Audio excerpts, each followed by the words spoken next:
We want Kosovo to be a full member in the European Union. We want a successful and growing and prosperous Kosovo as also a precondition to join the European Union. This is very much also, when I say from the Austrian perspective, having supported the whole development and also in difficult times the Kosovo and Kosovo Albanians especially, and also the Republic, the independence, and now also the phase since the independence. We are very, very happy and close friends to the Republic of Kosovo, and also we are very interested in the success of it. And to close a little bit with a critical remark also, we want to have Kosovo even more successful than it is now. This is also important, and I think we can be very optimistic, because basically a new government is now in town, and it has actually a former member of Riinvest is now the Prime Minister, and I think that's very useful to have a Prime Minister with a very strong economic background. And also, I think this is a very good sign for the next years and for this mandate. And I'm very honored to see the two key ministers for the economic portfolio at this panel this afternoon. And I would like to welcome them very much. And I would start to welcome Mrs. Hykmete Bajrami, the Minister for Trade and Industry. And I would like to ask you for your keynote speech. You are a very powerful, steely lady with a lot of energy. You are used for clear positions in the parliament, and you are famous for that. And we are looking forward for your leadership in the coming years to really transform Kosovo's economy and also prepare the way to the European Union. Mrs. Hykmete, the floor is yours.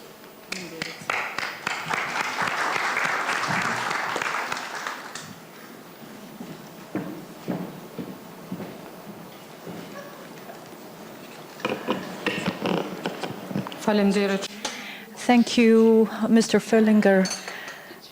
Dear Mr. Abdigjiku, dear colleagues in the panel, fellow fushave të ndryshme, veçanërisht kontribues në fushën e ekonomisë, prania e të gjithëve ju këto, e të gjitha gjeneratave, tregon se të gjithë ne së bashku e njohim dhe vlerësojmë kontributin e Riinvestit për 20 vite. Më lejoni që s'pari t'i uroj Riinvestit 20 vjetorin e themelimit dhe t'i uroj sukses të plot në aktivitetin e tij të begatshëm. Të gjithë ne e dim se Riinvesti është themeluar në rrethana shumë të vështira për Kosovën, në kohën e okupimit. Për këto vite të ekzistimit të tij ka qenë një zë i fuqishëm i shoqërisë civile, një kritikues i arsyeshëm dhe një këshilltar kompetent në procese të rëndësishme politike ekonomike, nëpër të cilat ka kaluar vendi ynë dhe populli gjatë 2 dekadave të fundit. Të nderuar të pranishëm, politikat tregtare dhe industriale konsistojnë në përgatitjen e ekonomisë kosovare për të përballë me konkurrencën rajonale dhe evropiane. Në harmoni me këtë, në fushën e tregtisë dhe industrisë janë bërë disa hapa të rëndësishëm. Së pari është konsoliduar struktura ministrore për bërjen e politikave tregtare dhe janë bërë ndryshime të rëndësishme në fushën e legjislacionit. Ju tashmë e dini se është negociuar marrëveshja e stabilizim asociimit, e cila pritet që të ratifikohet, ndërsa momentalisht jemi duke negociuar për shërbimet në kuadër të CEFTA-s. Po ashtu jeni në dieni se në fund të vitit 2013 është përfunduar marrëveshja e tregtisë së lirë me Turqinë, e cila është ratifikuar në Parlamentin turk në fund të muajit prill dhe pritet që të ratifikohet në Parlamentin e Kosovës gjatë muajve të ardhshëm. Po ashtu ne jemi duke bërë edhe aplikimin, përgatitjet për aplikim në organizata të ndryshme ndërkombëtare, përfshirë këto organizatën botërore të tregtisë, konventën PAM për kumulim diagonal të origjinës, kodeks alimentarium, si dhe organizata të tjera të specializuara në lamin e infrastrukturës e cilësisë. Ministria e Tregtisë dhe Industrisë, në vazhdën e punës së saj për të kriju politika sa më të efektshme për zhvillimin e prodhimit vendor, rritjes së eksporteve dhe zavendësimit të importit me produktet apo shërbimet të cilat kanë mundësi që të prodhohen dhe shërbehen në Kosovë me kosto konkurruese, është angazhuar së fundi në përgatitjen e një koncepti për politikat industriale. Duke u nisur nga modeli i grupimeve klaster, koncepti i politikave industriale propozon masa të cilat i adresojnë sfidat që jo rrallëherë janë të ngjashme brenda sektorëve të ndryshëm të industrisë së Kosovës, në mënyrë që të arrijmë objektivat të cilat janë të vendosura nga ana e Ministrisë, Tregtisë dhe Industrisë, dhe të cilat janë të harmonizuara mjaft mirë me objektivat e strategjisë nacionale për zhvillim ekonomik të vendit. Me konkretisht ne si Ministri kemi arritur që të identifikojmë nevojat kryesore të prodhuesve vendor përmes një procesi të dialogut që kemi vendosur me përfaqësues të sektorit privat, dhe jo vetëm me këta sektor, si sektorin e tekstilit, turizmit, teknologjisë informative, të përpunimit të drurit, përpunimit të ushqimit dhe paketimit të tisi dhe procesimit të metaleve. Një vend të rëndësishëm këtë drejtim zënë dhe shërbimet, si një nga fushat më me perspektivë të zhvillimit në Kosovë, e cila është duke po konsiderohet si e tillë gati nga të gjitha vendet e botës, duke përfshirë edhe Kosovën. Pjesëmarrja e shërbimeve në bruto prodhimin vendor është rreth 70%, në bazë të statistikave që kemi në dispozicion. Lidhur me këtë, në Kosovë janë studiuar sektorët me përparësi konkurruese në këtë fushë, që janë udhëtimet, transporti dhe sektori i IT-së. Dhe se në vazhdimsi po punohet në përmirësimin e infrastrukturës ligjore dhe strukturore me qëllim të rritjes së efikasitetit më të madh të tyre. Më lejoni të përmend se këtu po punojmë si ekipe me ministritë të ndryshme të linjës dhe kemi objektiva të përbashkëta që të përmirësojmë ambientin dhe të ofrojmë një infrastrukturë të mirë ligjore dhe fizike për zhvillimin e këtyre sektorëve. Është përpilu baza e të dhenave për shërbimet, e cila përmban informata për legjislacionin, sektorët konkurrues, adresat e kompanive prominente në shërbime, të dhanat statistikore për importin dhe eksportin e shërbimeve, për të cilat në këtë fazë mund të themi që dhe janë sfiduese. Principet kryesore që janë marrë parasysh gjatë gjithë kohës së përgatitjes së masave përkatëse për këta sektor janë: tregu i lirë, mos diskriminimi i sektorëve dhe kompanive, mos shërregullimi i tregut, evitimi, zvoglimi i krijimit të varësisë në ndihmën e shtetit. Ndër sfidat kryesore të cilët ne i kemi identifikuar si Ministri janë bruto produkti vendor për kokë banori ka një ritëm të ngadaltë të rritjes dhe zvoglimit të varfërisë, deficiti i thellë i llogarive rrjese, eksporti i ulët neto, keq alokimi i transfereve rrjese, remitencat, investimet direkte të ulta, nivel i lartë i papunësisë, pjesëmarrje e ulët e tregut të punës, kostoja e lartë e kapitalit dhe qasja jo adekuate në financa. Si rezultat, shtyllat e politikave tona janë modernizimi i industrisë, qasja në financa në të gjitha fazat e zhvillimit të ndërmarrjeve, dhe për këtë besoj se tani jenim në dieni që shumë shpejt do e dërgojmë në parlament ligjin për krijimin e fondit që quhet skema për garantim të kredive dhe granteve, e cila mendojmë që do të ndikojë edhe në lehtësimin e qasjes në financa për të gjithë sektorët prodhues, po gjithashtu do të ndikojë edhe në uljen e normave të interesit. Klasteret, grupet ndërkombëtarisht konkurruese, ofrimi i infrastrukturës. Në këtë kemi me prioritet dhe jemi në fazën e gjetjes së burimeve të financimit për të ofruar kushte infrastrukturore për zhvillimin e këtyre klasterëve. Zhvillimi industrial dhe bujqësor, si dhe përdorimi efikas i burimeve natyrore, si dhe përmirësimi i mjedisit për zhvillimin e ndërmarrësisë.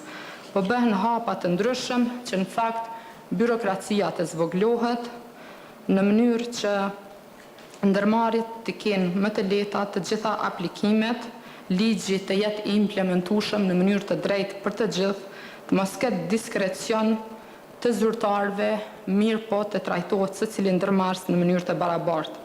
Në kuadër të këtyre objektivave, një prej masave kryesore të propozuara në adresimin e sfidave të cikura me lartë është edhe përmirësimi dhe vendosja e dialogut të rregullt me partnerët privat, rritja dhe alokimi i fondeve për mbështetje të ndërmarrjeve të vogla dhe të mesme dhe klasterëve të cilët kanë në fokus të veçantë përmirësimin e teknologjisë dhe infrastrukturës, ngritja e qendrave për trajnim profesional në bashkëpunim me organet e industrisë, universiteteve, shkollave të trajnimit profesional dhe komunave me qëllim të aftësimit dhe punësimit të studentëve dhe të papunësuarve në sektor të industrisë. Krijimi i një sistemi koherent të financimit në partneritet me sektorin privat dhe donator të jashtëm, duke mbuluar të gjitha fazat e financimit të ndërmarrjeve të industrisë në Kosovë, përfshirë këto edhe financimet për ngritje dhe zgjerim të kapaciteteve. Këto me fokus të veçantë është mendu për prodhues që janë të orientuar në përdorimin e energjisë elektrike, energjisë efikase, që kanë bashkëpunim të rregullt me shkollat profesionale dhe universitetet dhe gjithashtu bëjnë përpjekje për të organizuar në grupimet që quhen cluster. Ministria e Tregtisë dhe Industrisë do të vazhdojë në zhvillimin e politikave tregtare dhe industriale në bazë të hulumtimeve dhe studimeve për identifikimin permanent të prioriteteve për sektor të zhvillimit ekonomik dhe se në këtë rrugtim do të vazhdojmë të konsultojmë të gjithë aktorët relevant të këtyre sektorëve, siç janë asociacionet e bizneseve dhe vetë bizneset e Kosovës. Ju falenderit.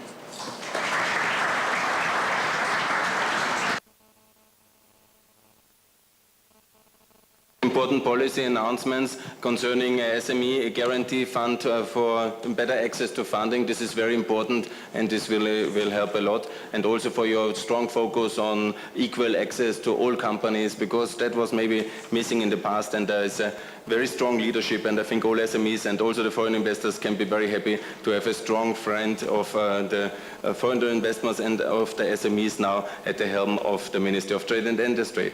Thank you, Mrs. Minister. And now I would like to welcome Mr. Minister for Economic Development, Blerand, who is actually having all the important and hot topics of this country in one hand when it comes to energy and mining, and also with a lot of experience as a very successful Minister of Agriculture already in the last government. And we are looking very much forward on your leadership in the energy and mining sector and on economic development. And please, Mr. Minister, the floor is yours.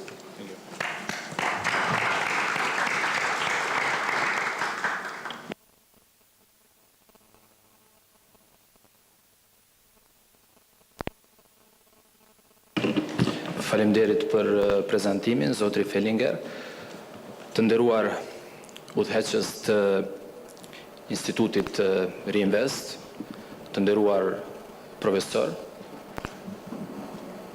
të nderuar panelist, të nderuar student, të nderuar musafir të kësaj ngjarje, para dhe në shfrytëzoj rastin për t'ju përgëzuar për këtë organizim dhe për t'ju uruar një punë të mbarë, jo vetëm në këtë konferencë, po ashtu edhe në aktivitetet dhe projektet që ju i keni, e që e di që janë të bollshme dhe jeni shumë aktiv, po ashtu edhe për t'i inkurajuar, sidomos forcën e re studentore dhe në të ardhmen si një potencial akademik, që t'i vazhdojnë këto projekte dhe të sjellin sa më shumë freski edhe nga ana teorike, po sidomos nga ana praktike, si një forcë mbështetëse edhe për politikat e qeverisë, në rend të parë për politikat ekonomike të qeverisë. Unë e kam pranuar me kënaqësi këtë ftesë.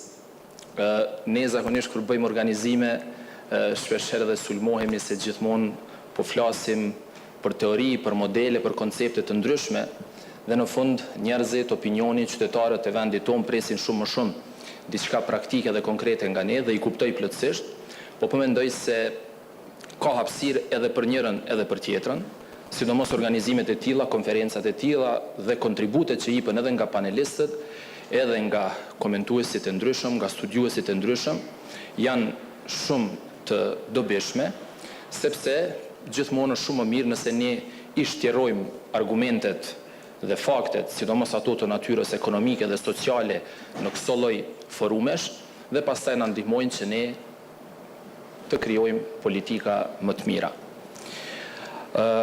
Ashtu siç e tha dhe zotri Fellinger dhe siç e dini ju, Ministria e Zhvillimit Ekonomik kryesisht është orientuar dhe ashtu e ka dhe mandatin e saj dhe funksionet e saj në 3 fusha kryesore, ato të energjisë, të minjerave, të teknologjisë së informacionit dhe komunikimeve elektronike, po ashtu pra janë edhe ndërmarrjet publike me një gamë të gjerë aktivitetesh në fusha të ndryshme, duke nisur nga infrastruktura e deri te menaxhimi i mbeturinave.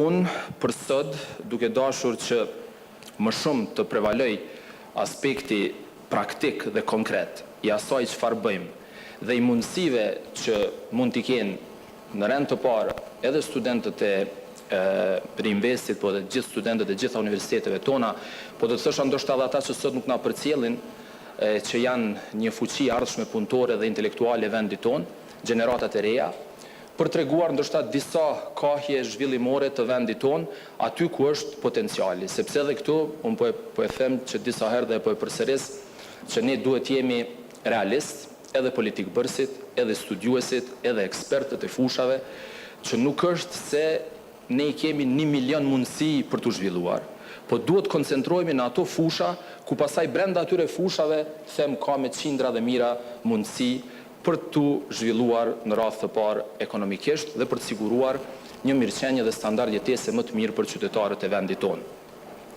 Dhe unë zakonisht këtu, me qenë se po flasim për të lloj politikash, dhe me qenë se dhe nuk e kemi ndoshta Ministrin e Bujqësisë, po e shoh që janë edhe disa profesor të nderuar këtu, që në kuadër të dy koncepteve të mëdha të zhvillimit ekonomik rural dhe të zhvillimit ekonomik urban të vendit tonë, unë do t'i veçoja dy sektor në cilët edhe mund të zhvillojmë ekonominë e vendit tonë, por në cilën edhe mund të kemi punësime më masive për shkak të avantazheve konkurruese që i ka vendi jonë. Për sa i takon zhvillimit ekonomik rural, absolutisht është bujqësia dhe industria ushqimore. Edhe për ato çfarë sot përfaqëson, për numrin e madh të njerëzve që jetojnë në këto zona rurale, për fermerë dhe agrobizneset të cilët dal nga dal, pra nga një bujqësi ekstenzive, po kalojnë në një bujqësi intenzive dhe të komercializuar, ku do të mund të punësoheshin me jo shumë investime, qoftë bashkëinvestime nga fondet publike dhe private, qoftë nga vetë ata, qoftë nga kredit, sepse në bujqësi kemi një skemë të tillë të garantimit të kredive bujqësore, ja dhe njëra prej bankave që është këtu prezente, po e shoh shoqata bankave me 6 banka komerciale, pra ka një fond garantues për kredit bujqësore. Dhe ku në 2 vitet e fundit ka lëvizje pozitive. Natyrisht që nuk janë ndoshta ato më të mirat të mundshme dhe të prishme nga ne, mirë po ka lëvizje pozitive për sa i takon anës së prodhimit dhe përpunimit të produkteve bujqësore. Dhe këtë më së miri e tregojnë edhe trendet e para pozitive, që edhe ato nuk janë ende që na bëjnë neve të krekosemi kryelart, po që janë trende pozitive. Pra, kemi një rënje të importit dhe kemi rritje të eksporteve. Është një shaj e mirë dhe besoj që me politikat të cilat tash jemi duke aplikuar, dhe nëse shohim kornizën afatmesme të shpenzimeve për 3 vite të ardhshme, ku bujqësia është njëri nga sektorët që do të përkrahet më së shumti, mendoj që nga viti 2018 e sidomos për viti 2020 e tutje, ne do të mund të ndrojmë, të alternojmë tendencën të quaj të keqe të 15 viteve të kaluara, ku ne kemi qenë një vend i varur tërësisht nga importet. Dhe këtu mjafton të shkëpusim një sektor, industrinë e prodhimit dhe përpunimit të qumshtit, ku para 5 viteve kemi pas një raport 70 me 30 në favor të importeve, dhe sot e kemi pothuajse tendencën e kundërt. Nuk do të ndalem më shumë te bujqësia, me qëllim e mora si fush dhe prej saj e shkëputa një sektor për treguar që aty ka potencial. Fusha në cilën do të ndalem më shumë është një fush e re, nëse sot të gjithë jemi të njohur me të ashtu quajturën green economy, ku shumica dhe investitorëve dhe donatorëve që përkrahin shtetin tonë janë të interesuar për ta ndihmuar shtetin dhe ekonominë e Kosovës në të ashtu quajturat projekte të ekonomisë së gjelbërt, ne sot mund të flasim edhe për një ekonomi që është sot në tërë botën diskutohet globalisht, pra ekonomia kreative, ekonomia digitale, apo si që quajnë në Amerikë orange economy, pra ekonomia portokallë, të cilën ata e kanë konceptuar për shtetet e Amerikës Latine dhe Karaibet. Këtu, si industri prise, mund të jetë industria teknologjisë, informacionit dhe komunikimeve elektronike. Dhe do ta shpjegoj pse. E para, për shkak të ndërlidhshmërisë së saj me gjithë sektorët. Sot nuk mund të paraftyrohet një industri, cila do qoftë ajo, nga cila do fush, e cila nuk e ka në vete komponentën e teknologjisë, informacionit dhe të komunikimeve elektronike. Rregullon sistemin, e rrit vlerën e sistemit, i jep mundësi aspekteve menaxheriale të organizimit të punës dhe të kontrollit e të monitorimit, dhe po ashtu siguron platforma softverike, inxhinierike, të cilat lidhen edhe me sektor të tjerë. Dhe sot përveç këtij aspektit institucional të qeverisjes elektronike, çka do që flitet, pothuajse gjithmonë e ka atje një shkronjë përpara pra tregtia elektronike, pastaj kemi demokracinë elektronike apo teledemokracinë, mjekësinë elektronike, bujqësinë, energjinë, të gjitha janë të lidhura me sektorin e IT-s. E dyta, për shkak se në gjithë botën, sot, asnjë industri nuk mund të paraftyrohet pa e pasur komponentën gjeneruese të zhvillimit, të eksploatimit të dijes e cila mund të bëhet nëpërmjet kreativitetit njerëzor. Dhe ndoshta sot i vetmi resurs që nuk harxhohet asnjëherë është pikërisht kjo që buron nga dija dhe shkallësitë e individit, cili do qoftë ai, qoftë brenda ndërmarrjes, qoftë jashtë saj.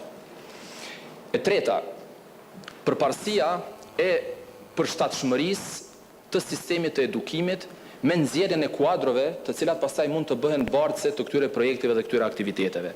Edhe këtë që disa herë po e përsërisim, po është edhe për neve dhe pse jemi kolegë dhe një sinjal edhe për kolegët nga Ministria e Arsimit, po dhe gjithë të tjerët, që ne dal nga dal duhet ta ndrojmë tendencën e prodhimit të diplomave serike, duke pritur dhe investuar shumë vite për të pasur një diplomë dhe duke menduar diplomën si qelës të zgjidhjes së problemit të individit pastaj edhe të tjerëve.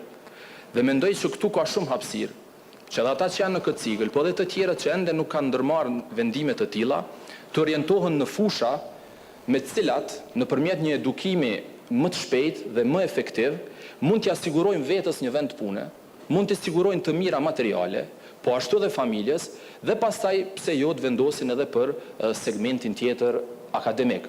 Edhe këtë po e bazoj përsëri sepse më mirë është që t'i japim dhe t'i jap disa shembuj konkret, që sot keni ndërmarrje të IT-s, shumë e shumë prej tyre, e kam thënë edhe më herët, të cilat e paguajnë një web developer deri në 3.000 euro në muajt. Apo kemi kompani të cilat janë të lidhura kosovare, disa prej tyre me cilat jemi duke u takuar vazhdimisht, dhe që punojnë me kompani edhe për te Atlantikut, edhe në Evropë, e keni sapin Gjerman që i ka 75.000 punëtor, me një qarkullim vjetor maramens, me një shtrirje maramense në gjithë kontinentet, të cilët e paguajnë një punëtor $250 në orë. Dhe imagjinoni, sikur se këto kompani të lidhen me kompani tona, qoftë ato ekzistuese, qoftë ato që janë të orientuara në eksport, po qoftë edhe në startupe. Dhe pikërisht, duke i parë këto mundësi, dhe po ju jap edhe një informacion të freskët, sepse javën e kaluar isha në një konferencë për këtë fushë, pothuajse gjithë bota po mendon njëjtë, për sa i takon fushës së teknologjisë së informacionit dhe komunikimeve elektronike, në disa shtete dhe në Turqi janë bërë anketime ku më shumë se 50% e profesioneve të së ardhmës nuk dihen sot. Pra ka gjasa që pas një vit ose 2 viteve del një profesion edhe i mirë, edhe i pagueshëm për ata të cilët do ta kenë. Apo po e marrim edhe shembullin që na ka ndodhur. Kush prej neve para 5 viteve ka menduar që në një organizat, në një ndërmarrje, qoftë private, qoftë publike, do të ekzistojë ashtu quajturi social media manager, pra menaxheri i mediumeve sociale. Dhe sot ne kemi plot pra vende të tilla punës, që janë profesione të së ardhmës, që nuk nevojitet një investim maramendës në, nuk dua asnjëherë ta nëmvlerësoj aspektin akademik, sepse edhe vet vi nga ai, po edhe tradicionalisht familja ime, po mendoj që ne si shoqëri dhe si shtet duhet të orientohemi në shkallësi biznesore dhe të inovacionit. Nëse ne mrim gjatë një periudhe të shkurt ta bëjmë një gjë të tillë, atëherë ne do të kemi mundësi që të punësojmë shumë më shumë dhe të shërbejmë vendit tonë pra për ta zhvilluar ekonomikisht. Duke parë këtë potencial, që është, unë po e quaj si një potencial i fjetur, si ndoshta një bukuri e fjetur, sepse ne jemi mësuar që të flasim shumë më shumë për pasuritë natyrore, edhe ato janë të pamohueshme, mirë po edhe aty elementi, komponenti që e bën ndryshimin është njeriu, me dijen dhe inovacionin dhe kreativitetin që ai ka. Mu për këtë arsye, pas studimeve dhe analizave që kemi bërë me sektorin privat, ne kemi vendosur që ta kemi një ICT Innovation Growth Fund. Javën e kaluar kemi mbajtur një forum, kemi diskutuar në 5 panele, pra për ndërlidhjen e këtij sektori me sektorët e tjerë, për promovimin e eksporteve nëpërmjet këtij sektori, infrastrukturën, arsimin dhe edukimin, si dhe ndërmarrësinë dhe IT-n. Dhe unë nesër ose pas nesër do ta prezantoj një model të një fondi për teknologjinë informative dhe komunikimet elektronike, një fond që do të jetë një risi si model i të konceptuarit dhe pastaj i të bërit investime. Fondet publike do të bashkohen me fondet private nëpërmjet një modeli PPP të studiuar, të cilin e thash do ta prezantoj, dhe pastaj me këto fonde ne do t'i bëjmë bashkë me ato të institucioneve ndërkombëtare financiare. Me të gjitha kam folur, edhe me IBRD-n, edhe me EIB-n, edhe me Bankën Botërore, edhe me donatorët e tjerë që janë këtu, dhe gjithë janë entuziast për këtë ide, sepse është ndoshta nga fushat e vetme, për të mos thënë e vetmja, ku ne mund të kemi një punësim më masiv dhe ku ndërmarrjet tona edhe ekzistuese, po dhe të rejat mund të kenë pra një prosperitet. Përveç kësaj, natyrisht që ne kemi edhe projekte të tjera dhe unë kam vendosur që sot flasim pra për këto fusha dhe për këto industri që me cilat mund të bëjmë shumë më shumë në aspektin praktik për të parë frytet me të vërtet të rritjes ekonomike dhe të punësimeve. Edhe në programin qeveritar, objektivi numër 1 thot synimi jonë është pra një zhvillim i qëndrueshëm ekonomik, punësim dhe mirëqenie e qytetarëve. Dhe na mbetet neve që të identifikojmë këta sektorë. Dikush mund të thotë, po nuk kanë mjaftuar 15 vite që të identifikohen këta sektorë, dhe unë dua dhe këtu t'ju tregoj sepse nuk e nisa me atë që e nisi zakonisht, nuk mund të ketë zhvillim ekonomik pa infrastrukturë dhe pa energji. Dhe në këtë drejtim, besoj që ne qëndrojmë ndoshta tjera parë pak më mirë se vendet tjera, edhe për faktin që ndoshta territorialisht dhe demografikisht jemi në numra dhe në shifra më të vegjël se sa të tjerët, me përjashtim të Malit Zi dhe Maqedonisë, ku ne do t'i kemi pra 4 projekte infrastrukturore, me të cilat do të bëhet lidhja e vendit ton me të ashtu quajturin rrjet bërtham të Evropës. Dhe e njëjta që vlen sot për infrastrukturën rrugore, hekurudhore dhe ajrore, do t'jetë edhe për energjinë. E dini që ne kemi nisur tashmë së fundi edhe negociatat e drejt për drejta me një kompani amerikane në cilësinë e investitorit pra për projektin e Kosovës së re, pra një termocentrali i cili përmbush standardet ambientaliste dhe të eficiencës, që kanë qenë ndoshta përpara shqetësim i një pjese të oponentëve të këtij projekti dhe shoqërisë civile, për të pasur kapacitete gjeneruese, sepse din edhe ministra Bajrami dhe të tjerët gjatë vizitave tona me biznese, ndoshta aq sa kërkojnë përkrahje në forma të ndryshme, shpesh unë këtë kam parë edhe nga sektori i bujqësisë, kanë thënë që nuk na duhen subvencionet dhe grantet, po kemi nevojë për energji, për furnizim të qëndrueshëm me energji elektrike.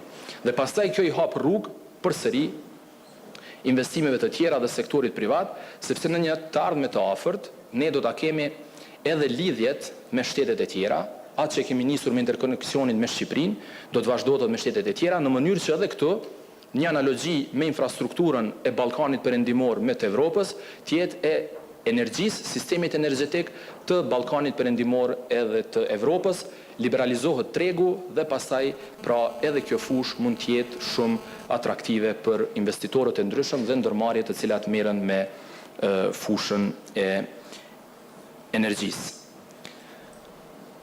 Unë nuk do të vazhdoja më tepër, përshka ka shumë fusha dhe shumë gjëra ndoshta për cilat do të mund të flisnin, por kam vendosur që të ndalem në këto dy, sepse edhe po e them përsëri nga përvoja, dhe do doja që edhe këtu ndoshta edhe Riinvestin, edhe profesorët, edhe studiuesit, edhe ekspertët e fushave, të na ndihmojnë edhe neve si qeveri në gjetjen e këtyre modeleve kreative, pra me të cilat ne nxisim sektorin privat. Jo në gjitha fushat, po në ato në cilat me të vërtet identifikohen që kanë potencial dhe ku na nevojitet një rrugë më e shkurtër për të arritur deri te suksesi.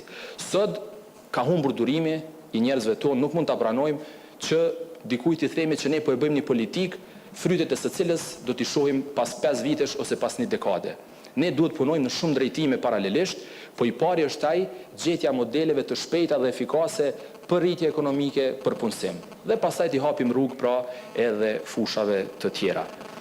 Faleminderit për vëmendjen, besoj edhe pas diskutimit panelistëve tjerë do të jem gjendje të përgjigjur. Faleminderit.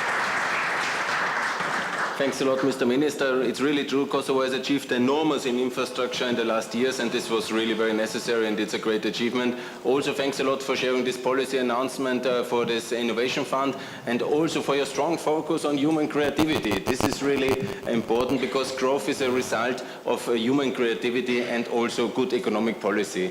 And maybe to mention some of the IT stories, last year there were some tax implication because often the government is supporting one activity, the tax agency has a different view, and it's very important to have a coherent, consistent government growth strategy from all sectors. This is very important. You know the case, I think, and I think this is now, in good hands. Thanks, Mr. Minister, for this excellent speech, and we are looking very much forward now to Petrit Gashi, who, as I understand, is a son of this Riinvest cooperation with the University of Staffordshire, and has presented a very excellent study on the trade relation of Kosovo, and we are looking very much forward. Professor Gashi, the floor is yours. Thank you very much.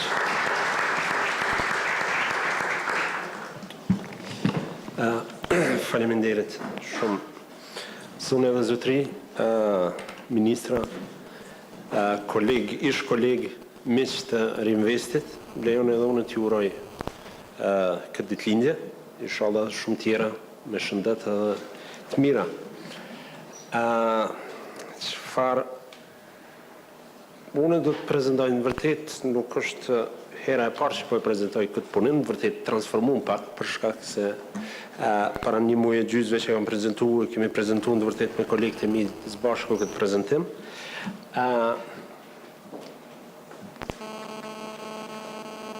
Diçka ka nga trojën e më.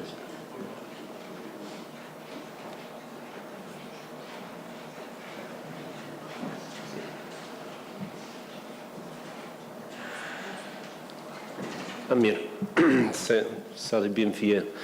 Në vërtet arsye pse e thash që është hera e dytë, ju kërkojnë ndjes ata që veç e kanë një herë dhe po e ndëgjojnë tash për herë dytë. Sidoq që tjetë është I transformuar, është pak ma teknik, për fat keq ministri në tha që du të më pas kujdes pak mos I bëjmë shumë teknike gjona. Unë do t'ju kthej pak në botën që njihna pak ma komod, ata teorike, jona është shumë praktike, po provojnë t'i përkthejmë pastaj në politika praktike. Ajo çfarë unë do të flas në vërtet fillimisht është motivi ka erdhi ideja që bëjmë diçka të tillë çfarë do të prezantoj sot, pak disa çështje shumë sipërfaqësisht gjendjes në sektorin e tregtisë që e kemi, pastaj edhe pjesën empirike ose analitike që kemi bërë çfarë kemi marrë të përfundim. Vërtet unë do t'i them pa hyrë në punim dy çështje. Do të lidhem me diskutimin më herët që dëgjuam nga profesori Landesman. Realisht, si me I ra shkurt përmendimi jonë është pikërisht ajo çfarë u tha edhe më herët, që realisht ne kemi probleme shumë të mëdha të brendshme, cilat duhet me unë kujdes para se me mendu për qasjen tonë në tregjet e jashtme.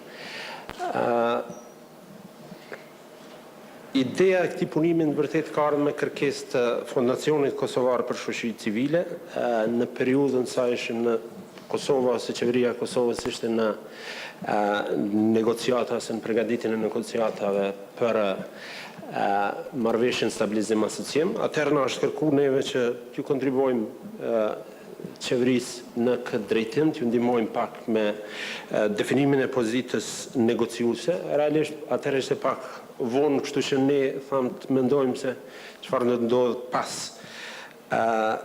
pas nënshkrimit të marrëveshjes stabilizim asociem. Edhe si që kemi na tendencë akademik të komplikuar shumë edhe realisht erdhëm pak a shumë gjëra cilat u thanë dhe veç dihen realisht. Mirë po tash spaku prej anës shkencore bëjë të qëndrueshme.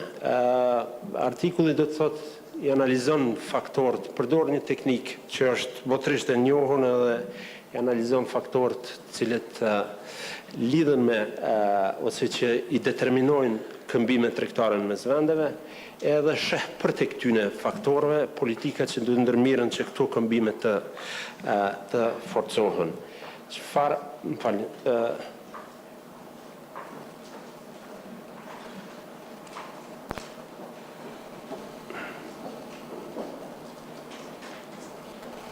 diçka si më ka mirë në me dashme. Ju kërkoj ndjes. Çfarë ne kemi përdorur në vërtet si teknik për me analizu raportet tregtare është diçka që njihet si modeli gravitetit Newtonit. Logjikën e tij nuk ka kurrë tjetër përpas asaj çfarë thot Newtoni, po tash të përkthyme në gjuhën ekonomike, që realisht këmbimet tregtare përcaktohen prej mallësisë së trupave, që ne në gjuhën tonë përkthejmë si GDP të këtyne dy vendeve, edhe si faktor që i pengon këto këmbime realisht janë kostot e tregtisë ose faktori distancës, ne matëm me faktorin e distancës kostot e tregtisë. Më vërtet, ky është do të thotë modeli bazik që kemi shfrytzu për me analizu raportet tregtare. Do të thotë në model kemi GDP të dy vendeve edhe si faktor pengus në këto raporte është distanca me këtyne që realisht e llogarit ose mbulon pjesën e kostove të tregtisë. Normalisht që modeli teorik kohëve të fundit ka marrë një ngjyrim tjetër, një kahje tjetër. Kërkojnë ndjes nëse po vinë çështje teknike pak po spaku të dim që spaku teknikisht është i mbuluar çush duhet. Ky model vërtet aspekti teorik i tij përfshin edhe një diçka që njihet si faktor të rezistencës në këmbimet tregtare që i mbulojnë realisht pengesat që ekzistojnë brenda dy vendeve që këmbejnë produkte, po edhe rezistenca tjera ose pengesa tjera në tregti. Modelin vërtet për tej formës bazike tina është përmirësu ose është avancu, janë pru edhe elemente të tjerë që ndikojnë në tregti janë fut në model.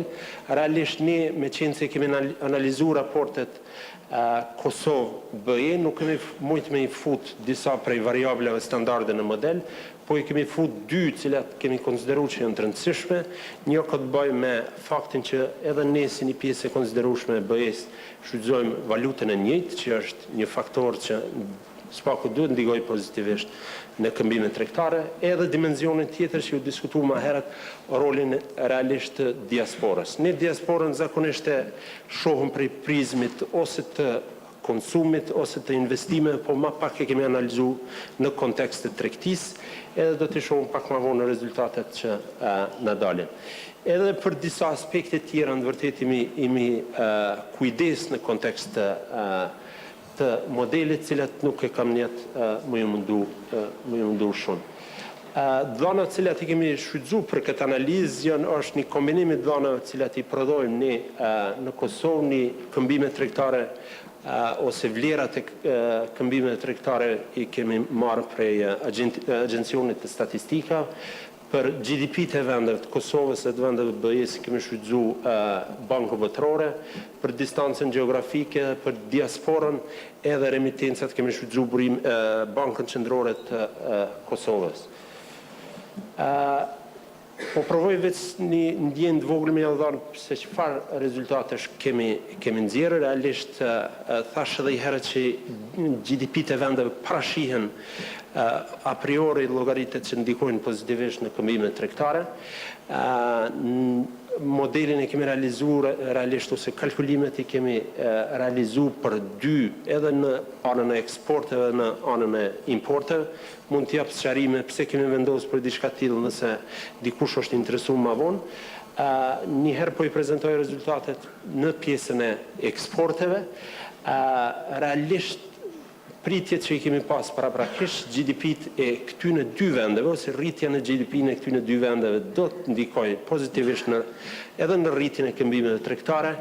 Në rastin e GDP-s të Kosovës kjo nuk na ka dhënë rezultate, se realisht në gjuhën teknike na ka dalë jo signifikante, edhe pse pozitive, do të thotë që raporti nuk ndryshon prej zerës, realisht nëse flas teknikisht. Ajo çfarë na ka dalë në rastin e distancës ose kostove të këmbimeve është pikërisht ajo që pritet që sa më larg të jenë dy vende prej njëra tjetrës, Prishtina me ndonjë nga qendrat në vendet e Bashkimit Evropian, aq më e madhe janë barierat për të këmbyer. Minusat po ishin atje që tregojnë pikërisht. Dhe kjo është konsistente në gjithë modelet. Ne kemi realizuar një mori modelesh në vërtet për me ardhte numrat të cilët po ishin ju, edhe për me treguar konsistencë në rezultate. Valuta e përbashkët nuk ka tregu në farë ndryshimi që ka në ndikim vërtet në këmbimet tregtare sa i përket spaku eksporteve, ndërsa një prej rezultateve që e konsiderojmë ne që është interesant. Professor, I have to ask you to a little bit come to the conclusions, because it's a great thing to have the academic background for the policy discussions, but we have a very big panel and to yes, sum up. I'll cut it short now. Yeah. Because we are not trade fairs. You are the professor for it, and of course it's very interesting, but we cannot follow it even because it's so high level, and so it's better to come to the policy conclusions. Okay. What we can do to improve the trade balance of Kosovo. That is exactly what I was not going to speak, but I can I can draw some conclusions on that. Yes, that just if you don't mind, just a couple of things before I get to my thoughts on the what we should do in terms of improving our export performance. Vetëm desha një moment ta theksoj për arsye se një prej variableve të cilën ne kemi përfshirë në model na del në gjithë kalkulimet tona na del rezultati pozitiv është konsistent. Dhe kjo është roli diasporës që ka në këmbimet tregtare. U ju referua edhe më herët rëndësisë diasporës, edhe duhet ta shohim se ta analizojmë më tepër në kontekst të këmbimeve tregtare ose rritjes së eksporteve. Për arsye se nëse flasim përtej sektorit të minjera ose burimeve natyrore, diaspora ka luajtur, ne mund të bisedojmë me bizneset tona, diaspora ka luajtur një rol shumë të rëndësishëm si urë lidhëse e prodhuesve tonë me tregjet e jashtme. Kështu që kjo kërkon analizë pak më të detajume me parë saktësisht çfarë është duke ndodhur dhe çfarë politika është ta orientojmë që ta forcojmë këtë farë urë lidhëse. Realisht rezultatet na dalin pak a shumë gjashme edhe në prizmit të importeve. Me qenë se koha është e limitume, vetëm s'po flas asnjë për ato, po mirë, do dalë te konkluzionet, vërtet arsyen pse une nuk desha shumë të nalem te konkluzionet, desha ta them një gjykim që për cilën në nxjerr në vërtet analiza, është realisht ajo që e thash në fillim që spaku tash e kemi të konfirmuar që mungesa e kapaciteteve furnizuese ose prodhuese është një nga faktorët kyç në që tregon vërtet se flet për performancën tonë të dopt në sektorin ose në eksporte. Realisht çfarë thret kjo pastaj ose çfarë na tregon, çfarë drejtimi na dërgon ky konkluzion është pikërisht te ajo prapë që u tha më herët që intervenimet duhet të jenë brendshme. Ne nëse i shohim, po mendoj spaku për aspektit të politikave, zakonisht intervenime ndahen në dy grupe, ato janë intervenime ose të brendshme, ose që lidhen me kufirin, ose të qasjes në tregjet e jashtme. Ne qasje kemi në tregjet e jashtme, pa diskutim, sidomos prej vitit të ardhshëm qasja do të jetë edhe më e madhe pas nënshkrimit ose hyrjes në fuqi të marrëveshjeve, stabilizim asociem dhe marrëveshjes me Turqinë. qasja në treg nuk na mungon, nuk na ka munguar as më herët. Ne marrëdhënie kontraktuale kemi me BE-n qysh prej vitit 2000, po s'kemi mujt me eksportu. Kështu që realisht krejt problemet na kthejnë mrapa në oborrin ton. Gjithçka që ka u përmend më herët, tu fillu prej ambientit, të biznesit, pastaj të disa prej aspekteve që janë në mënyrë specifike të lidhura me ngritjen e kapacitetit eksportuese, siç janë arritja e standardeve të produkteve ose plotësimi i standardeve të produkteve, e kështu me radhë janë disa prej fushave cilat duhet i targetojmë në mënyrë që t'i rrisim ose ta përmirësojmë performancën tonë eksportuese. Kaq, faleminderit shumë. Thanks a lot, Professor, and we can also, the whole nation of the Kosovo can be very proud about the SAA agreement. This is very important to be part of this really free trade area of the European Union. That's a big step forward. And also we have to come to a different growth model, not just exporting labor to the European Union, but really transforming Kosovo in the pumping industrial heart of the Balkans and live up to the great potential this nation has. And thanks, Professor, for sharing all the academic background. And now we will hear from the Austrian economist how really to compare Kosovo with other nations' growth models. This is the leading Austrian think tank of comparative economic studies, and we are very proud to have them as partners. And also you have already in the morning heard from the director, and now the deputy director will speak, and Mr. Mario Holzner, who is the expert for comparative studies for Kosovo and Albania. And we are very much looking forward to your presentation. Please, Mario, the floor is yours. Thank you very much. That is very kind. So I was allowed to share a few policy issues with you on this happy occasion. And basically almost everything was said today already, so I will try to maybe highlight a few of those issues, put them into a certain context and add maybe an additional focus. So the analysis is, I think, quite clear. Kosovo growth dynamics are encouraging, but the level of economic activity is very low. There is mass unemployment that hints at macro imbalances.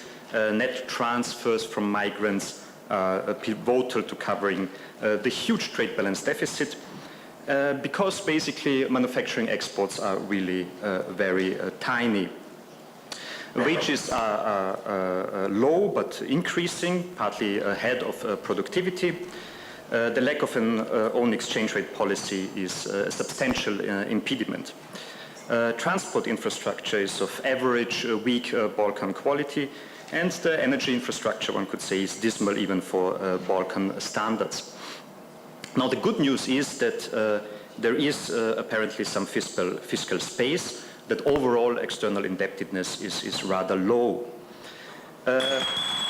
Now, apart from various institutional reforms, there is a set of conventional policy recommendations.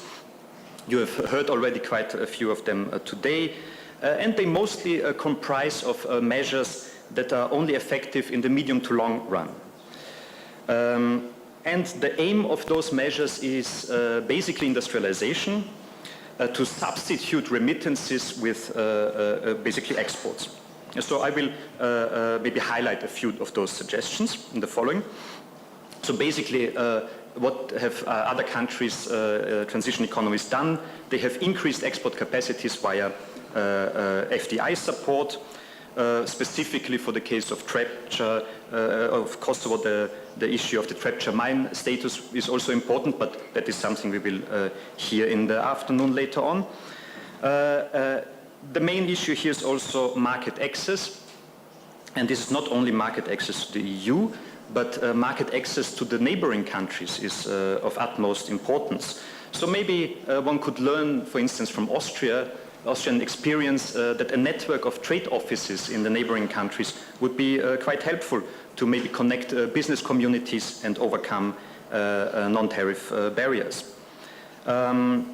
Obviously, a modern cross-border transport, especially I would like to emphasize rail, would be important, and obviously the energy infrastructure must be upgraded. So as we have heard, the planned new coal-fired electricity plant and the refurbishment of the old blocks together with a powerful air pollution filter is crucial.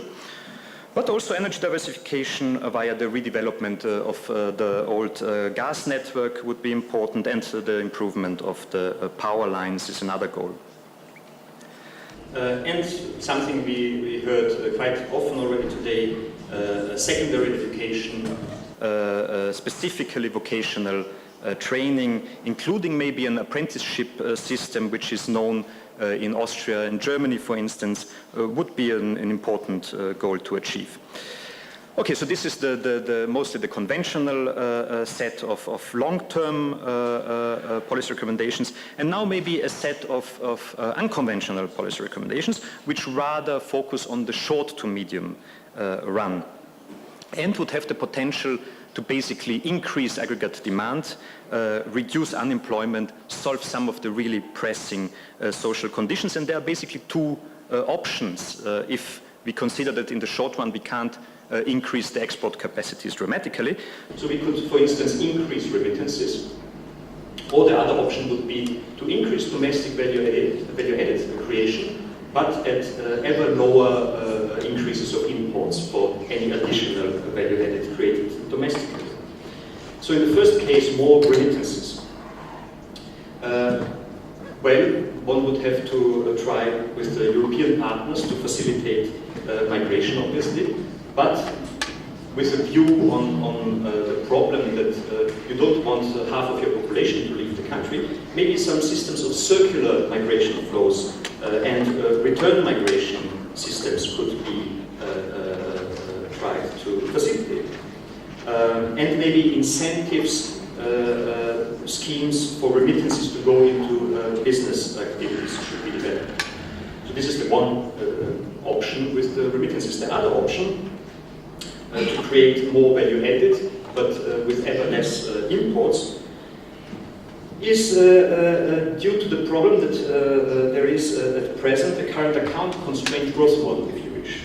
So the country can only grow given the increase in remittances, basically. And here, any actions that the state takes, be it taxation or be it expenditures, should have the following in mind. So taxes should target those with the highest income elasticity of demand for imports. And government exports should involve as few imports as possible. Regarding the following set of specific recommendations, I have very much in mind the historical analogy of the city of Vienna after the First World War, which I think had very similar problems like Kosovo has today. So a drop in GDP, mass unemployment, a very young population, very big problems in healthcare, a large youth share in the population, and other similar features. And I think we can learn something from their experiences, and basically the policy recommendation I mentioned now have been implemented in the 1920s in Vienna and also in Austria in a wider sense. So one thing is tax progressivity. I think in Kosovo it could be still expanded in the corporate, in the personal income and real estate taxes. For instance, one could also introduce additional luxury taxes on high-end import goods. So I'm just thinking about the many luxury cars one can see on the streets and roads of Kosovo.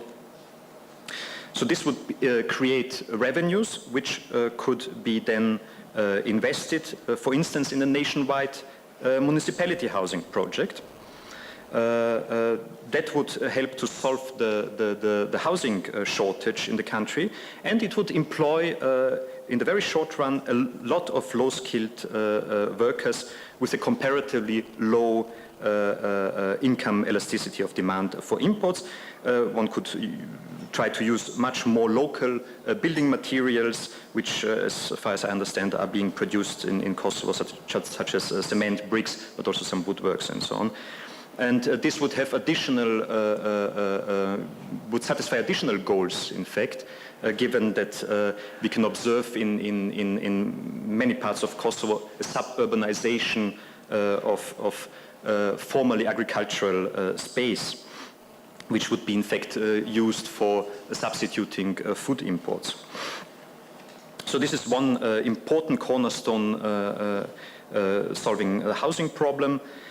An area-wide public transport system should be improved, again with the goal to offer jobs for the less skilled, as well as to substitute the widespread individual car imports. And this also has further connections to the import of oil and benzene products, which would again reduce the imports. And then a whole set of a network of vocational training centers, healthcare centers, cultural and sports facilities could support local production as well as human capital and job creation. And again, all that under the heading of increasing domestic value-added creation, but at the same time minimizing the import content in these value-added activities. So this was the short-run focus, so to speak, and now maybe as a closure, again, a long-run issue and in a way a macroeconomic closure to this whole problem that Kosovo faces. I think a comprehensive incomes policy with a centralized wage bargaining system needs to be a final goal, so to speak, in order to keep the average wage level on a long-term productivity, inflation growth path, so that given that you try to stimulate actually domestic demand, you don't have hikes in the wages, which could then again work against the whole process of industrialization. But this, I know, is a very long-run process, and there are not many countries who actually have achieved such a level of organization. So let me say that I understand that many of these recommendations are probably a bit naive, but if you are interested to read more about that, there is a policy brief on the website of our institute at wiiw.ac.at. Thank you very much. Thanks a lot, Mario, for this excellent recommendation. I would reiterate that 36 years ago, the Kosovo and the Yugoslavian labor market and the German one, they were open, actually. It was possible to go. And now Kosovo is so closed. This is really very wrong. And I think your statement that you are for opening of the labor market in Austria makes you very popular in Kosovo. I'm not sure if it's so popular in Austria, but nevertheless, when you come back again, maybe to work together on this, because this is really important, because Kosovo has to continue to export labor and better legally and than in the present format. This is very important. Thanks, Mario, for this one. And now I would like to come to Daniel Linotte, who is the team leader in the Ministry of Trade and who has supported the Ministry of Trade excellently in the cooperation when it comes to CEFTA and other trade-related cases. Daniel, the floor is yours. Looking forward. You're very welcome. Thank you very much. Dear ministers, ladies and gentlemen, colleagues, I'm very happy to be here today. This presentation is the outcome of a close cooperation between our project and the Ministry of Trade. So I will introduce briefly the activity. If I manage to move, voila. So here what you see is trade, foreign trade of Kosovo. Above the line, you have the darkest line, the small one, is, the export side of Kosovo. You see it's very small. And the light line are the imports. So what is below the line is definitely the trade deficit. And, there is little comment to say about it. It's large. If we look at the trend line, it's not improving so much, just a bit maybe in 2013, but definitely here we have a problem. So trade is impeded by various factors. Of course, we have domestic problems, but there are also trade barriers that are raised by partners. Some of these barriers are called non-tariff barriers. And one country is using them against Kosovo, that is Serbia, and my colleague Zef from the Trade Department is going to speak about them. So please, Zef, if you want to join me here.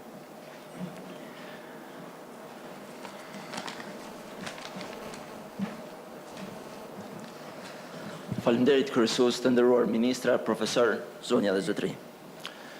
Faktikisht vetëm do të jem shumë i shkurt për 4-5 minuta. Danieli ndoshta harroi me përmend fillim se jemi koncentruar te kjo policy paper, raportet tregtare dhe barrierat jo tarifore që Serbia është duke aplikuar ndaj kompanive kosovare. Unë do të fokusohem vetëm te barrierat jo tarifore, ndërsa pjesën tjetër prapë do t'ja lë Danielit. Kryesisht ankesat më të mëdha që vinë prej kompanive kosovare, se përket eksportit, madje përveç eksportit edhe importit me Serbinë, vinë të natyrës të barrierave jo tarifore, rregullave të origjinës, barriera teknike, por kryesisht janë të fushës të masave sanitare dhe fitosanitare. Fatkeqësisht, gjatë eksportit disa kompani kosovare ballafaqohen edhe pse masat sanitare, fitosanitare synojnë të kemë qëllim kryesor mbrojtjen e shëndetit, mbrojtjen e kafshëve, mbrojtjen e bimëve. Në këtë rast Serbia këto barriera është duke i konvertuar në barriera jo tarifore të qëllimshme vetëm për ta dëmtuar tregun e Kosovës. Madje kemi probleme edhe në import, cilën do ta diskutoj pas pak. Në import faktikisht, në eksport këto kompanitë kanë pasur vështirësi duke u kërkuar nga Agencioni Veterinarisë dhe Ushqimit të Serbisë dhe doganat e Serbisë analiza shtesë për cilësinë e produkteve. Për të pajisur me certifikate derisa janë arritur të bëhen analizat, kompanive kosovare ju kushton shumë në kuptimin e kohës dhe në kuptimin financiar, sepse ajo mund të merr kohë 7 deri në 8 ditë, në të njëjtën kohë kompanitë kosovare janë obliguar që të presin tek terminalet dhe të gjitha shpenzimet janë detyruar që të paguhen nga kompanitë kosovare. Kemi pas probleme tjera kur tek njëra nga pikat kufitare kompanitë kosovare janë hasur me mungesë të inspektorëve fitosanitarë që duhet ta bëjnë punën e tyre. Kompanitë kosovare janë detyruar menjëherë që të shfrytëzojnë ndonjë kufi tjetër, që menjëherë ju ka krijuar kosto shtesë në kuptimin e kohës. Ndërsa vlen të përmendet se edhe sa i përket përveç barrierave në eksport, çështja e tranzitit mbetet të jetë një problem serioz me Serbinë. Kompanitë kosovare importuese, madje kur të importojnë prej vendeve të BE-s, ballafaqohen me natyra të ndryshme të problemeve të tranzitit. Barrierat që ndryshojnë kohë pas kohe. Njëra nga barrierat në fillim ishte që kompanitë kosovare duhet të pajisin me një leje importi, e cila duhet të çohet nga onmiku, sepse mbas të informacioneve asnjë kompani kosovare nuk ka arritur të ketë atë certifikat. Kur ne kemi ngritur këtë çështje ndaj palës serbe, ata kanë ngruar idenë tani kërkojnë leje importi, thotë se kompania kosovare duhet ta ketë një leje importi, e cila duhet të çohet nga Ministria e Bujqësisë së Serbisë, që prapë nuk është rregull përderisa kompanitë kosovare posedojnë të gjitha dokumentet relevante të lëshuar nga autoritetet kosovare. Ndërsa rasti i fundit që ka qenë me tranzitin, certifikatat sanitare, fitosanitare janë përdorur si barriere tranzitit, ku certifikatat e lëshuara nga vendet e BE-s, agjencionet e veterinarisë të vendeve të BE-s nuk janë njohur nga Serbia. Gjë që gjithmonë kompanitë kosovare janë detyruar të përdorin opsione tjera rrugore, gjë që ja ka arritur kostën e transportit, kostën në kuptimin e kohës dhe financiar.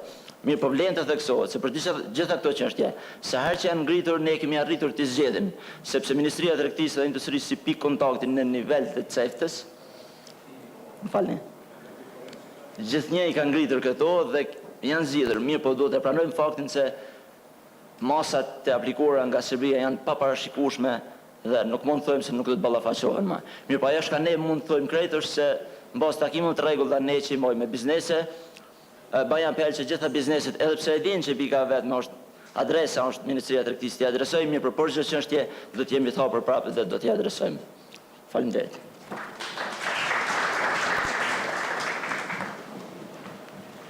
So, you heard about these obstacles, and now I'm going to speak about what are the options, what can we do about it. And basically, we have 5 policy options. The first one is doing nothing.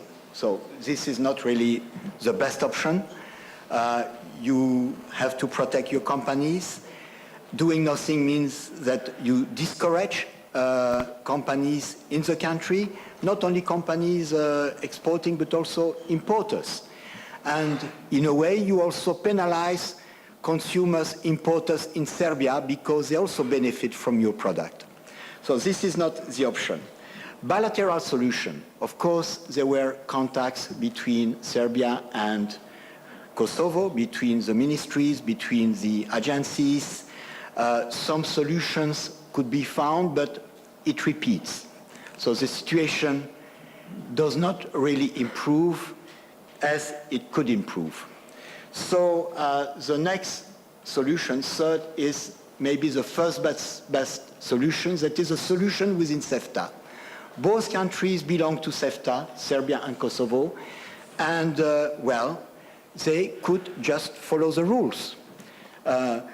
Being part of an international organization, a regional one like CEFTA, means that you have obligations, you have also rights, but you have commitments. So you just ask the Serbian side to meet its commitments. A third solution, let us assume that it doesn't work so well, would be to ask the EU to, maybe the EU, other bodies, but someone to mediate. Mediation is very important. And mediation, one key issue here is just to remind that the parties have to follow the rules. More could be done, perhaps, but reminding that there are rules is very important. And finally, well, a last possibility, but not the best one, is reciprocity. But if it takes place, it should be in a balanced manner.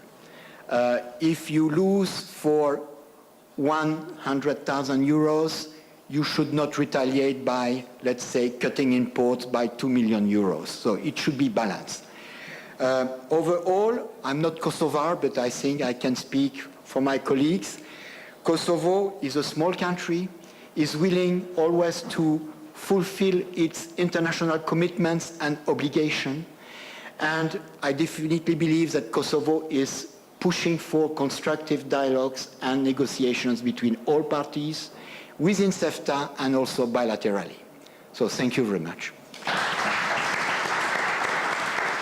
Thank you very much, Daniel, and also Jeff, for this excellent presentation. It's a very important topic. You see, you export a lot of people. They are working in Germany, Switzerland, Austria, and then you basically export the remittances they send back again. And this is not really very successful, and this is really something to change, I think, and for policymakers, something really striking and important topic to address.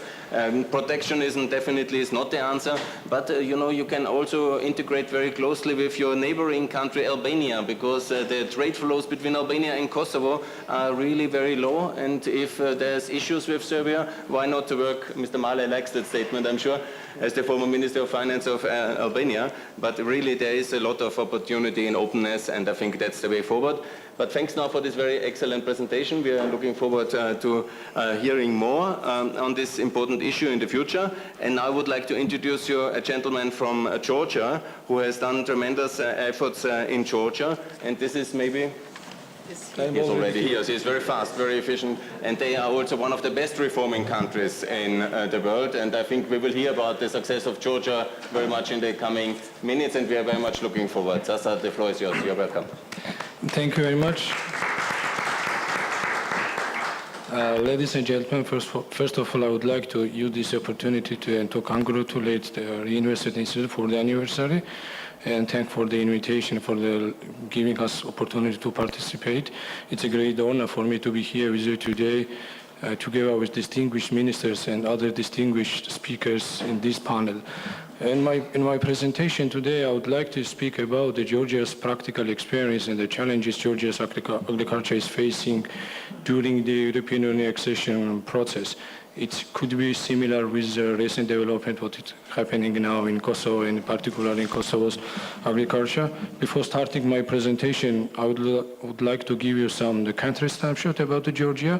Georgia is located in the South Caucasus region. This is a country which is exactly at the edge line between Asia and Europe, and this geographical location helps Georgia to be kind of hub for the trade and logistics in the region. Population of Georgia is 3.7 million. The country is very small, and it's very important issue for Georgia is almost 43% of the population lives in the rural areas, and around 50% of the labor force is engaged in agriculture. But this 50% hardly produce 9% of our GDP, which means that our agriculture is not productive. And 85% of those people engaged in agriculture, they are self-employed, just small-sized subsistence farmers who lack resources to develop, to enter to the market. And according to the last agricultural census, number of the whole agricultural holdings in Georgia is more than 600,000. It's kind of almost the 60% of the total number of the households.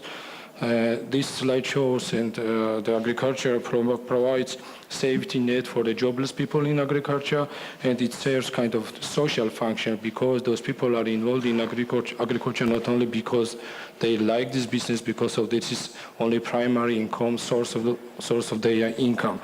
So Georgia has a very good tradition of agriculture. It's very rich tradition of agriculture. Agriculture helped Georgia to develop, and also it helped Georgia to have its own cultural identity, because even in the name of the Georgia, Geo is a Greek word that means the land. So Georgian people are historically dependent on the land. This slide shows you information about the structure of the Georgia's agriculture and what are the main products of the Georgian agriculture sector. And the collapse of the agriculture after the end of the Soviet Union was very severe in Georgia. So you can see on this slide, by the end of the Soviet Union, the share of agriculture in GDP was almost 32%, and now it happens to be only 9.2%.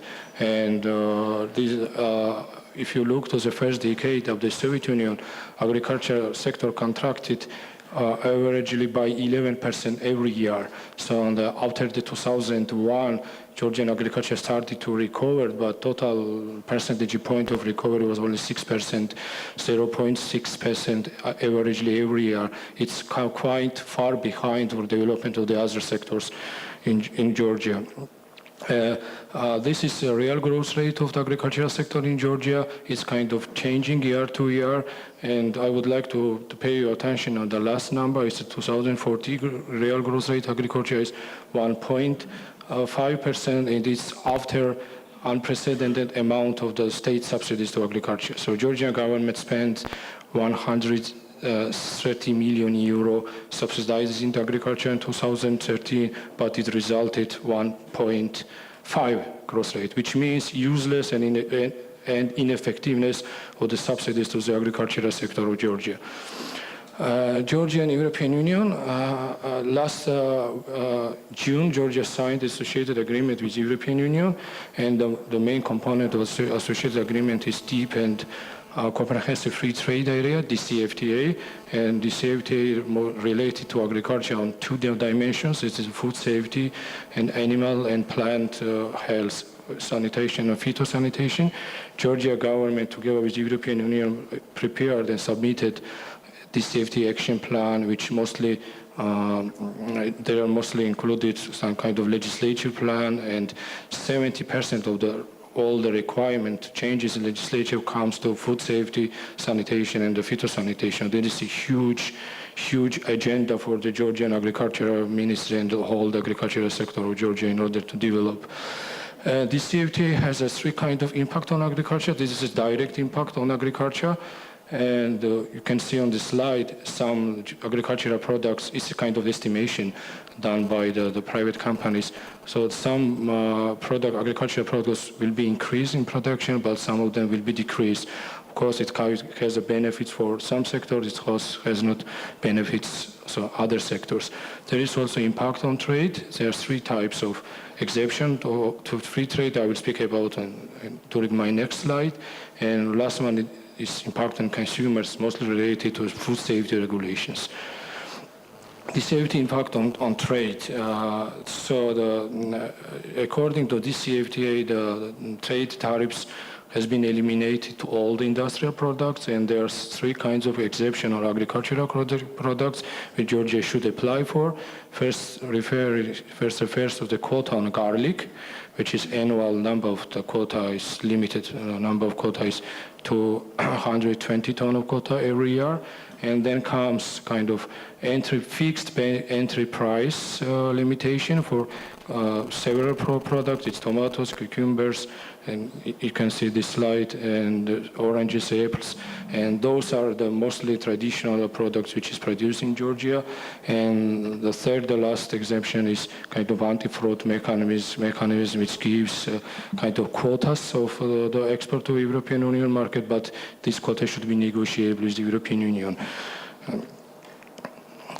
Georgia's export to European Union, so if you classify countries by country groups, the trade partners of Georgia, after the Commonwealth of Independent State, which is former Soviet Union state, the European Union has the biggest share of in Georgian trade turnover. So even after the DCFTA came into force in September 2014, at this time the share of the export to European Union in the total export was 21%, now it's 35%, which means the share of European Union export in Georgia total export increasing by 14 percentage point. So the share of export to European Union is quite stable. It's shown on this table. And how the European Union helps Georgia in order to modernize this agriculture to come closer to the European standards. This is project N-Part, European Neighborhood Program for Agriculture and Rural Development. Total budget of the N-Part project is 52 million euro. It has kind of 4 components. One component is institutional capacity of the sector itself, and under this component, Ministre of Agriculture together with the donors submitted and introduced the strategy for development of agriculture and rural development in Georgia. Strategy kind of coordinates the entire agricultural sector of Georgia. And next is improve the farmers' know-how and with district level consultation, which means creation of kind of information and extension centers in the regions of Georgia. The third component is cooperation. It's among the small farmers, because now in Georgian agriculture, small-sized farmers dominate. And a law on agricultural cooperatives has been adopted by Georgian Parliament recently, and now more than 700 agricultural cooperatives has been already created in Georgia. Last one is develop rural infrastructure, because agriculture doesn't mean only kind of to develop the rural area doesn't only mean agriculture. There should be services at the local level, should be developed infrastructure at the local level. The last census showed drastic decrease in the population in the regions, averaged by 25% in all municipalities, decreased number of the population in Georgia, which means living in the rural areas is not attractive for the population. This particular project helps Georgia. They are running 2 pilot projects in order to develop services at the local level and to develop local infrastructure, and in terms of ecotourism, in terms of services, and in terms of manufacturing. Okay, these 2 slides, it's kind of very important slide for Georgia society at whole, because it's very important to give the very clear, the correct messages to the public what DCFTA means for Georgia, because sometimes it has misinterpretation what should be the benefits of this DCFTA. There are some myths which have to be not proved, but those kind of information regularly are spread it out, and it affects the nation. First of all, first one is Georgia farmers will lose out because of reforms. No, because farmers can lose even without DCFTA. It depends on the market, it depends on the demand, it depends on the price. Of course, some of they will need modernization in order to enter European market. So European imported food will ruin Georgia agricultural producers. No, it's not true, because there are some kind of traditional agricultural products in Georgia, like wine, cheese, fruits and vegetables. They will never be replaced by European. And also there is the issue of the consumer preferences and the issue of the prices, because European products is too high for the Georgian population. It will be impossible to immediately to replace the Georgian products. So food will be expensive because of this CFTA. No, because food price mostly depends on kind of climate factors and the harvest, and on some diseases of the plant, and some kind of what is happening in the international market, and this CFTA is not affecting the food prices in Georgia. So many small farmers will go out of business now, because those small farmers who are producing only for their own consumption, they will not be affected. but those who produce for exporting to the European Union market, they should care about the quality, because these costs may be transparent to the consumers, but it's beneficial for their health, first of all for the consumer health. Under the CFTA, size of and look of kind of vegetables will be regulated and hence will be raised in special cage. No, because the CFTA does not give any restriction of the size and look of the agricultural products. Main attention is given to the quality of the product itself. So European Union will continue to protect its market when Georgia will open it. No, because Georgia and European Union, both sides open and simultaneously markets. There is three kind of exception I already mentioned. And last one is kind of the joking, the meats was about piglet meat consumption. There is a tradition in Georgia, in every year, like a Christmas party, people are having piglet meats. So somebody spread out information that the CFTA will prohibit eating the piglet meat. There was kind of panic in Georgia. People started, we don't need European Union because we prefer to eat the piglets. So this kind of was information, people started to deeping inside, is it true or not, but it happens not to be true. These slides gives kind of misinterpretation how the society, public can react on this kind of European Union issues. There should be some others because there's alternative direction for Georgia is to enter the Eurasia partnership with the Russian. So there are some people, some NGOs, some people, political parties, they try to move the public opinion towards to the Eurasia partnership. That is the reason why this kind of information is regularly spread out in Georgia. As a policy recommendations, these policy recommendations should be similar with the Kosovo as well, because we need, all the developing countries need to develop agricultural sector, first of all, institutional sustainability, education, farmers, consumers, producers, and so access to veterinary and plant protection services. So development land market, there is not reliable land register in Georgia. And also access to private financing and state funding, and access to assess export potential of the country, which particular sector to develop. And also modernization of the rural infrastructure and correctly and properly use all the donors assistance which is coming to Georgia. And this is the kind of a general policy recommendation based on success story of the Georgian economy, which had happened during the last 10 years. First of all, it's further deregulation of economy, which means minimizing state influence on economy. It has already done very successfully by Georgia, and also avoiding subsidies. First of all, selective subsidies, because if you subsidize wine producers, so you should subsidize others as well, because others are coming, standing outside the government building, and they are requesting subsidy. The good example is the hazelnut. So hazelnut is a product which any support, any subsidies very easily went to the European Union market, because vast majority of our exports comes to hazelnuts, because first of all it depends on demand, it depends on kind of, it's easy to come with requirements of sanitation and phytosanitation, and also the main exporter of hazelnut, Turkey, is neighboring country of Georgia. It's easy to us to replace, to compensate some kind of harvest failure in the Turkey. And also to think about simplifying entry to the market, like the regulation of economy by licenses and permits. So property registration and ownership.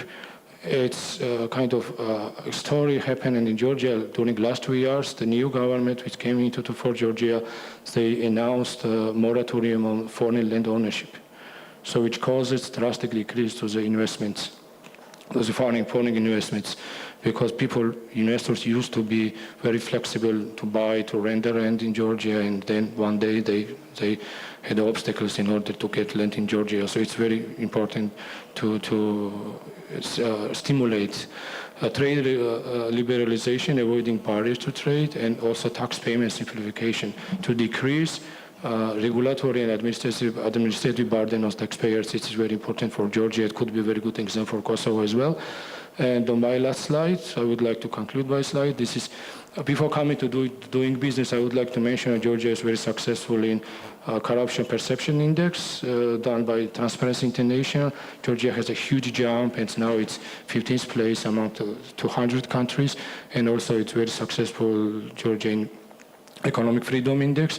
Referring to the doing business ranking, Georgia, overall ranking for Georgia is now on the 15th in 189 countries. And I would like to highlight important registration of the property. You can register property in Georgia in 1 day. So now Georgia now holds #1 in the world ranking. Also construction permits you can get during 2 months, and you don't need to apply for many procedures, and also starting business is very important. This is messages not only for Georgian government, it is messages for investors abroad, and it's development of agriculture not only is depending on this, not only agricultural sector is dependent on this index, of all the economy of Georgia is dependent. There was a reason why we had a 2-digit growth rates in 2007 and afterwards. Thank you very much for your attention. Thank you, Zaza, for this really excellent presentation. And Georgia is really a fantastic role model for many things that have been possible, from the transparency in the cadastre, for the agricultural model, and also for the low taxation, and also for the openness to the world. And Kosovo and Georgia, they have also quite similar difficulties with northern, quite difficult neighbors, I would like to say. And maybe some things can be learned from a close cooperation between Georgia and Kosovo in the future. I know there is a lot of contacts already, but maybe that would be something for Riinvest to follow up and visit this beautiful country of Georgia one day with a study trip. I think that would be very attractive. Thank you, Zaza, for sharing this long trip and also this great experience. I think we can be very grateful for this. And now we come to a closer country where close cooperation is very important, and we are very honored that the former Minister of Finance, Arben Malaj, who is a really famous gentleman in this beautiful Republic of Albania, and he has his own think tank now, and is the president of the Institute for Public Policy and Good Governance. And we are very honored that you're here with us this afternoon. We can learn a lot from Albania. It's a great progress. €1 billion for an investment per year already achieved. I think that's a good figure to have. And also Austria loves Albania. I want to make that very clear. And we are looking very much forward to your great speech. Faleminderit. Së pari dëshiroj të falenderoj organizatorët, themeluesit e Riinvest, por njëkohësisht dhe gjeneratën e re që duket që do ta çojë këtë think tank që është i pari të vazhdoj të jetë dhe më i miri në Kosovë. Dua të falenderoj kolegët që kanë ardhur nga vendet e tjera, pasi ky është një nga forumet më të mira, i cili duhet të ketë si rezultat konkret një ndihmë më të plotë për qeverinë e Kosovës në sfidat që ajo ka përballë. Sigurisht kam edhe një arsye për të qenë i gëzuar, pasi Riinvest dhe Instituti për Politika Publike dhe Mirëqeverisjen ka disa kohë që kanë shpallur fejesën, por nuk kam përcaktuar datën e martesës, për shkak se Riinvest ka qenë shumë i zënë edhe me këtë aktivitet. Në fakt, diskutimin tim dua ta ndërtoj mbi një koncept, e kemi diskutuar me profesor Bexhetin, zgjerimi që na ngushton. Sigurisht ne jemi të qartë që çdo evaluim që ka Bashkimi Evropian në thellimin e integrimit që përmirëson politikat dhe vendimarrjen e Bashkimit Evropian e bën më të lehtë edhe integrimin ton. Por nga ana tjetër, vonesat në procesin e integrimit na ngushtojnë ne në një treg që bëhet gjithnjëje më i vogël dhe si tillë ai na krijon vështirësi të reja. E dyta që duhet ndaj me ju, duke pat parasysh edhe Shqipërinë edhe Kosovën, përgjithsisht në angazhimet e mia politike dhe publike, tani akademike, më pëlqen të jem në krahun e godës plot, sepse duke parë pjesën që është gjysmë plot, ka një inspirim pozitiv për ta mbushur atë. Ndërsa kur ne e rrisim debatin, nga debat profesional, debat politik, dhe ai temperatura është e lartë, ka mundësi jo vetëm mos ta mbushim godën, por ta thyejmë godën dhe pastaj ta nisim gjithmonë një hap para, dy hapa pas. Kështu që në këtë aspekt, lidhur me pozitivitetin e parjes së gjërave, duhet të them, sidomos për studentët tanë, që ata janë me shumë fat. Po ndodh diçka shumë pozitive, po ndodh demokratizimi i dijes. Pra studiuesit e rinj dhe studentët tanë kanë mundësi e para të ndjekin në kohë reale të gjitha debatet, të gjithë profesorëve më të mirë në botë, e dyta shumë nga materialet tashmë po përkthehen dhe në çdo gjuhë, pra çdo njeri pavarësisht nga gjuha që di mund të ketë akses të marrë njohuri nga profesorët më të mirë, universitetet më të mira në botë po i hedhin online leksionet e tyre dhe ju keni të drejtë t'i ndiqni deri në fund, por nëse doni certifikatën duhet ta paguani. Megjithatë duhet theksoj që 16% e njerëzve talentuar në kompaninë e madhe Google nuk kanë diplomë universitare, po kanë aftësi inovatore të veçanta, të cilat i kanë bërë ata promotor të zhvillimeve. Dhe fundi që është shumë e mirë për studentët dhe për studiusit, po ndodh demokratizimi i statistikave. FMN në janar të vitit 2005 ka hequr çdo pengesë mbi statistikat e tyre, gjë që do të kryhet nga gjithë institucionet financiare ndërkombëtare dhe ju do të keni mundësi që në vend që të harxhoni kohë për të mbledhur statistika, që për ne ka qenë torturojnëse, të keni më shumë kohë për të bërë analiza të thelluara dhe për të nxjerrë konkluzione sa më të sakta. Ju keni fat që tashmë botojnë të gjitha indekset ndërkombëtare dhe siç ndodh me një organizëm, sa më i thellë të jetë skaneri dhe kanë dalë skanere tridimensional, aq më e lehtë është ta kuptosh një problem që të lidh në organizmin tënd në fazat e para. Kështu që një nga këshillat që kam për kolegët e ku mund të bashkëpunojmë, pavarësisht nga arsyeja pse Kosova nuk është pjesë e indekseve ndërkombëtare, përderisa ka një standard akademik që çdo indeks përveç gjetjeve ka metodologjinë dhe statistikat, janë të plota kapacitetet kërkimore shkencore në vendet tona, që aty ku nuk jeni përfshirë, këtë ta nxjerrim si një raport të veçantë të plotësuar nga ne, duke ndihmuar edhe kërkimin shkencor, edhe politikbërjen. Do doja të trajtoja me ju faktin që kriza na ka ndihmuar për 3 konkluzione që ajo i ka bërë prezent. E para, na duhet një korelacion më i mirë midis ekonomisë reale dhe sektorit financiar. Diferenca e madhe në ritmet e rritjes së sektorit financiar në raport me sektorin real të ekonomisë ka deformuar zhvillimet ekonomike, ka krijuar ato krizat e njëpasnjëshme dhe si e tillë, prandaj është mirë që diskutohet për politikat industriale dhe tregtare, duhet të ketë një fokus më të madh në politikbërje lidhur me sektorin real të ekonomisë. E dyta, ekspertët e ekonomisë kanë përcaktuar dhe kanë këshilluar që analiza jonë për rrisjet potenciale nuk duhet mbaj më vetëm treguesit publik. Pra që të kuptojmë dhe të ndjejmë në kohë krizat tona, do të kemi parasysh borxhin individual, borxhin e biznesit dhe borxhin publik. Duke i parë të treja së bashku, ne kuptojmë se sa shpejt problemet mund të na vinë. Dhe treta që më ka rasti shpesh me kolegë të huaj, është që fokusimi jo më thjesht e bilancit tregtar, por te bilanci llogarisë korrente, është një analizë më e thellë e shenjave që shfaqen aty, na ndihmon të kuptojmë më shpejt problemet që do të shfaqemi në të ardhmen. Sigurisht që ne na kërkohet një rritje më e lartë dhe për ta parë në sensin pozitiv, këtu theksua që të ardhat përfrymja 10%. Sigurisht që janë shumë të ulta, por nga gjitha teoritë ekonomike, sa më e madhe të jetë diferenca me ato të vendet Bashkimit Evropian, aq më e madhe është mundësia potenciale që ne të rritemi më shpejt se të tjerët. Pra ta shikojmë si një potencë, jo si një problem. E dyta, cilësia e zhvillimit, dhe këtu prap ne përballemi me 2 probleme që të gjithë kanë të drejtë të ankohen nga ekonomistët, është niveli i lartë i papunësisë, dhe në Kosovë mesatarisht 30%, 45% gratë, 55% të rinë është në nivelet kritike. Dhe dyta është lidhur me pabarazin, që është thelluar shumë.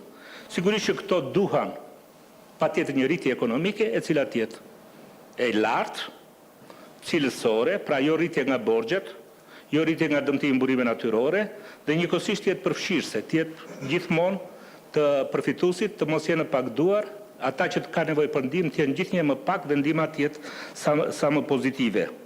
Lidhur me politikat tregtare dhe industriale, shkurt dua të theksoj edhe nga përvoja ime, më mirë jam ndjerë si Ministre Ekonomie se sa Ministre Finance, kështu që nëse keni ambicie fokusohuni te ekonomia. Sepse nga kriza mësuam që 3 instrumenta kemi në dorë, politikat fiskale, politikat monetare dhe reforma strukturore, që kryesisht Ministri i Ekonomisë duhet të jetë përgjegjës. Politikat fiskale dhe monetare janë duke u ngushtuar, në politikat monetare kemi interesa negative, në politikat fiskale nuk kemi space room, aty ku mund të prodhoni në mënyrë inovatore më shumë rezultat pozitiv për vendin janë reforma strukturore. Dhe kam pas kënaqësinë që marrëveshjen e parë të marrëveshjes ndërkombëtare të Kosovës ta firmos për tregtinë e lirë me profesorin nderuar Ali Jakupi, që sot nuk e. Kështu që ne na duhet një, legjislacioni të unifikohet. 2, strukturat të unifikohen dhe tjera performanca. Jo vetëm ju nuk keni ose ne nuk kemi probleme vetëm me Serbinë. Ne kemi pas elemente luftës tregtare dhe me njëri tjetrin. Pse? sepse kemi diferencë në legislacion, diku ju jeni më të avancuar se Shqipëria, diku Shqipëria i ka ndryshe. E dyta, nuk ka pse të ketë laboratore të dyja shteteve, mund të ketë një laborator unik me standarde europiane, le të jetë dhe me outsourcing, në qoftë se doni, për të heqim burokracinë. Dhe treta është, ne nuk duhet ta mohojmë që ka një lloj risku që në barierat jo tregtare, dhe jam dakord, nuk kemi më probleme barierat tarifore. Edhe ju do antarësojnë në OBT, do keni një grafik, do negocioni me kujdes për hapjen e sektorit të bujqësisë, por në fundit lufta do të jenë barierat jo tregtare. Kështu që në këtë këndvështrim duhet i heqim të tëra barierat ndërkombëtare. Së fundi, me qëse këtu ka kolegë nga vendet europiane, dhe aq më shumë 2 përfaqësues nga Instituti Vienës, shumë i respektuar. Për mua ndodh rrallë që shikoj dhe drejtorit dhe zëvendësdrejtorit, po duket që është dëshira për të asistuar nga afër, dhe unë shpeshherë me studentët e mi i referohemi botimet të Institutit të Vienës, kështu që kam një falënderim të veçantë për ta. Tani jemi në një moment që rrezikohemi nga papunësia, nga pabarazia dhe nga emigracioni i madh. I kthehemi ides që zgjerimi na ka ngushtuar. Sigurisht që BE-ja ka problemet e saj, po i gjithë Ballkani perëndimor që nuk ka arritur të bëhet pjesë e Bashkimit Evropian nuk është më shumë se 23 milion banor, gati afërsisht sa Rumania. Atëre, në qoftë se do të presim për të plotësuar të gjitha kushtet dhe pastaj kjo do të spostohet në kohë, situata sociale mund të jetë më shpërthyese dhe më e vështirë për të menaxhuar. Që rëndësi ka pasaj se çfarë ndodh me rotacionet politike. Unë mendoj që me idenë që t'i zbusim krizat tona, por me përgjegjësinë që t'i zgjidhim ato brenda vendit, Bashkimi Evropian duhet të avancojë për të na trajtuar në mënyrë të barabartë, si gjithë vendet e tija, në 3 fusha. E para në arsimim. Pra çdo student nga gjitha vendet e Ballkanit duhet të ketë të njëjtën mundësi për të aplikuar dhe të njëjtën skemë financimi siç e ka çdo student i Bashkimit Evropian. Pa folur këtu që ajo që theksohet karta blu, në fakt ne na dëmton në kapacitetet humane. Por ne duhet prodhojmë më shumë dhe çdo i talentuar të punojë dhe në vendet evropian dhe patjetër do punojë dhe në vendet tona. Kjo kërkon sot dhe jo më vonë, kur ka një zhgënjim të madh. Dhe nëse një mesazh i saktë jepet për njerëzit e mençur të një vendi, ai krijon shumë më tepër pozitivitet se sa paketa ndihme për grupe të caktuara. E dyta, Bashkimi Evropian sigurisht që kemi bërë marrëveshje tregtare asimetrike, i ka hapur tregjet e tij, por ne nuk e kemi këtë aftësi. Nëse shifra e eksportit në Kosovë është 5%, unë mund të them në mënyrë profesionale që ne kemi një konkurrencë abuzive nga vendet e Bashkimit Evropian drejt tregjeve tona, sidomos në sektorin e bujqësisë. Dhe pse? Sepse vendet e Bashkimit Evropian përfitojnë nga politikat e tyre për politikat bujqësore dhe zhvillimin qëndrueshëm rural, që të dyja bashkë zën rreth 50% të buxhetit të BE-s. Pra, dhe në këtë pjesë nuk është barë fiskale, vetëm duhet më shumë vizion dhe dashamirësi si integrohet Ballkani në Europë dhe si disa politika që na barazojnë, nuk kanë një kosto të madhe, por duan më shumë kohezion brenda politikë marrës Bashkimit Evropian. E treta janë fondet e kohezionit, të cilat edhe në vendet më të zhvilluara të Bashkimit Evropian kanë fondet veçanta për të zbutur pabarazinë. Ashtu siç e bëjnë me vendet e tyre, është mirë të afrojnë tani dhe në këtë moment edhe për Ballkanin perëndimor, duke u barazuar në këto koncepte: promovimi i gjeneratës së re, sidomos në fushën e arsimimit, ngushtimi i konkurimit abuziv në pjesën e tregtisë dhe nxitja e politikave që zbusin presionin sociale me të njëjtat parime, me të njëjtat politika, me të njëjtat proporcione fondesh që ka Bashkimi Evropian, ne e gjejmë zgjidhjen brenda vetvetes dhe në mënyrë integrale kemi më shumë zhvillim ekonomik, social dhe stabilitet politik. Ju faleminderit.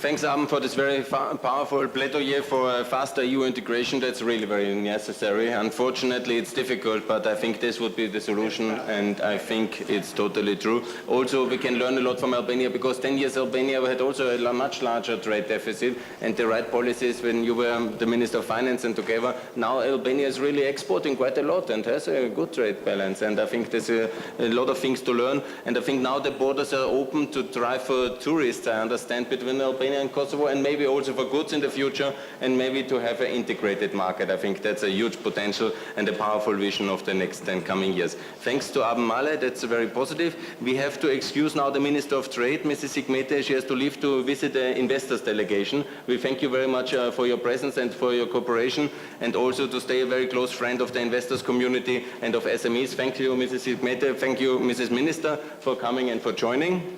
Applause for the Minister. And we are very honored that we have three powerful commentators still waiting in line to give their comments on the situation. I had the pleasure to meet Nick Adenet, a professor from the Stafford University, already before the panel, and he's a very close friend of the Riinvest Institute and supporter, and we are looking forward for your comments. Please, Professor, the floor is yours. Share the British perspective on Kosovo. I wanted to add my congratulations to Riinvest, and I was reflecting why it's been successful. And it seemed to me it's managed to blend together three key roles, and the importance of those roles has changed over time. You see, initially, it was a very effective job creation scheme.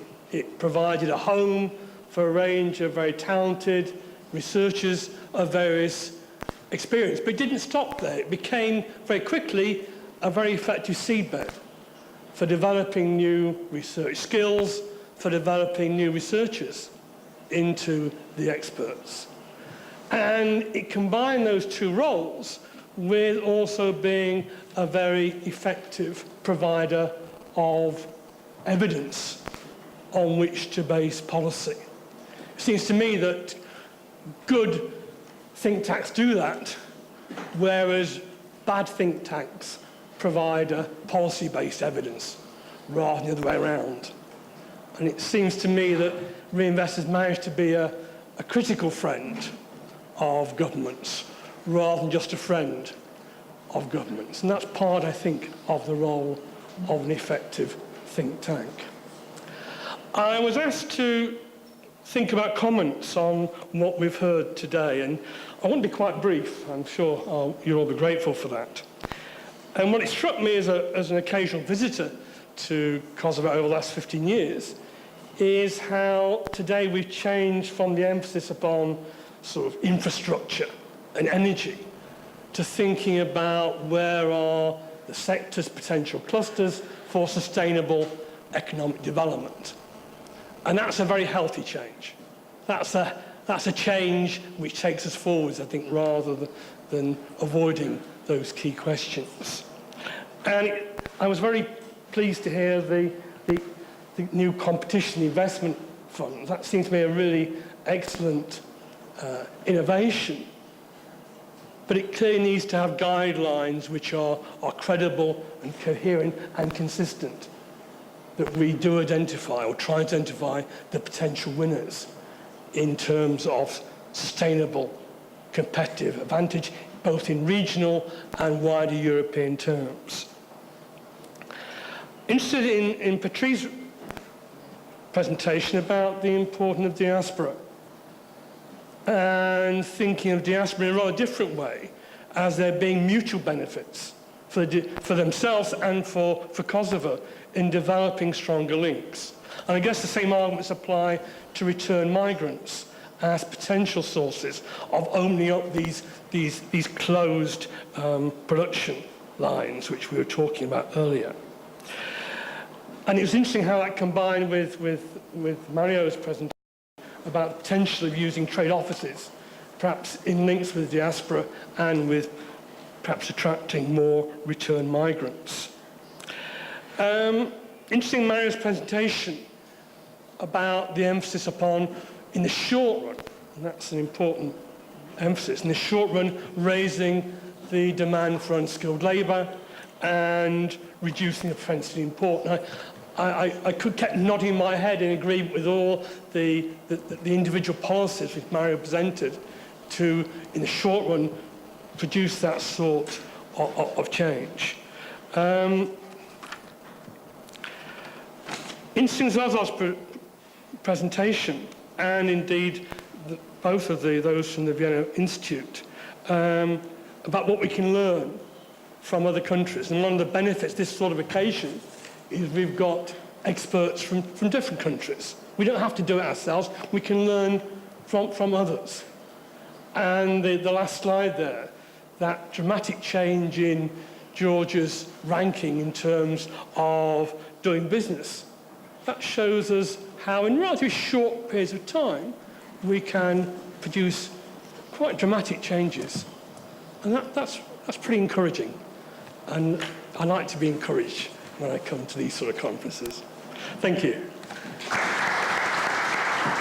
Professor, your statement is very good, especially encouraging is a statement because the success of Georgia shows what is possible, and also very encouraging that there's a lot of successful students in the United Kingdom from Kosovo, and they're very, very much performing well. Exactly, and migration is something very positive. Please tell it to your Prime Minister, because he wants to limit migration inside the European Union, where the people have already free movement rights, and that's not good. And please see that the diversity of the United Kingdom has made the United Kingdom so successful.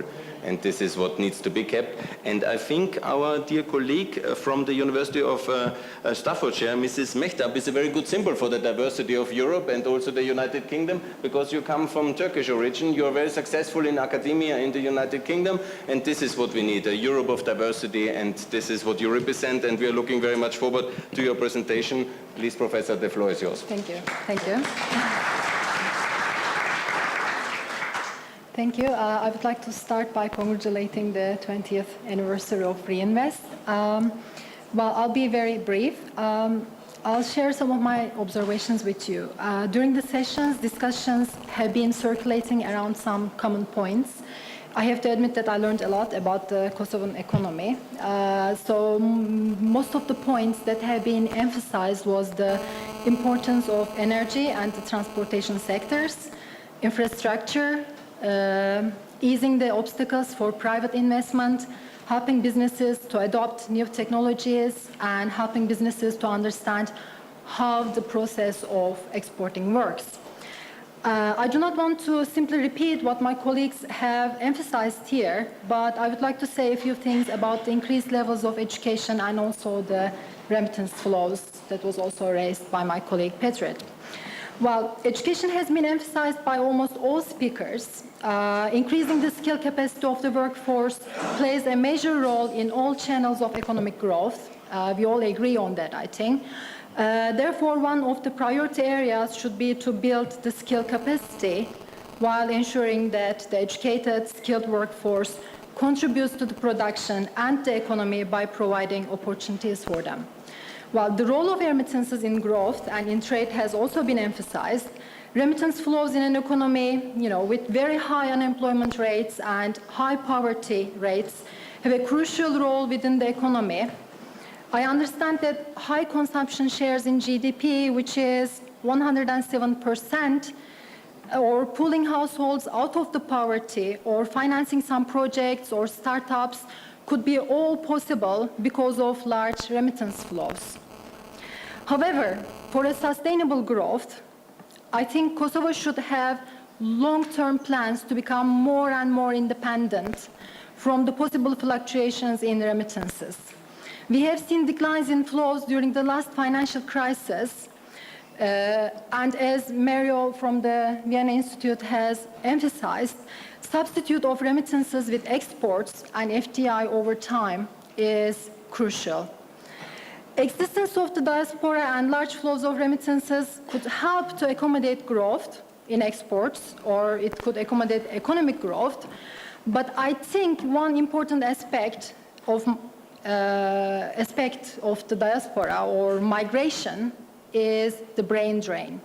So while increasing the quality of education, which is emphasized a lot today, I think Kosovo needs to be able to utilize its human capital and capacity by creating a more attractive business and work environment for the dynamic younger generation so that they will have the will to stay and contribute rather than to, look out. Building up that absorptive capacity, I think, is also important in terms of getting the most from FDI and accommodating the technology and productivity spillovers from FDI. To conclude, while Kosovo is increasing the quality of education and increasing the share of tertiary education, policies should also aim to keep the human capital capacity and prevent the brain drain. Thank you very much. Thank you very much for your very positive statement. Migration and remittances is one part of the coin, and I think it's a very important process to direct the investments in the right direction. At the moment, it's mainly going to the real estate sector. That's not very productive, and things have to be done. Now, I would like to thank you very much, and also to thank also the professor to have your closing remarks for this panel, your summary, and you are one of the heroes of Riinvest, I understand, a long-standing friend of many professors here, and it's like a family closing ceremony here. We honor you, and we're looking very much forward to your presentation. Please, Professor Zerman.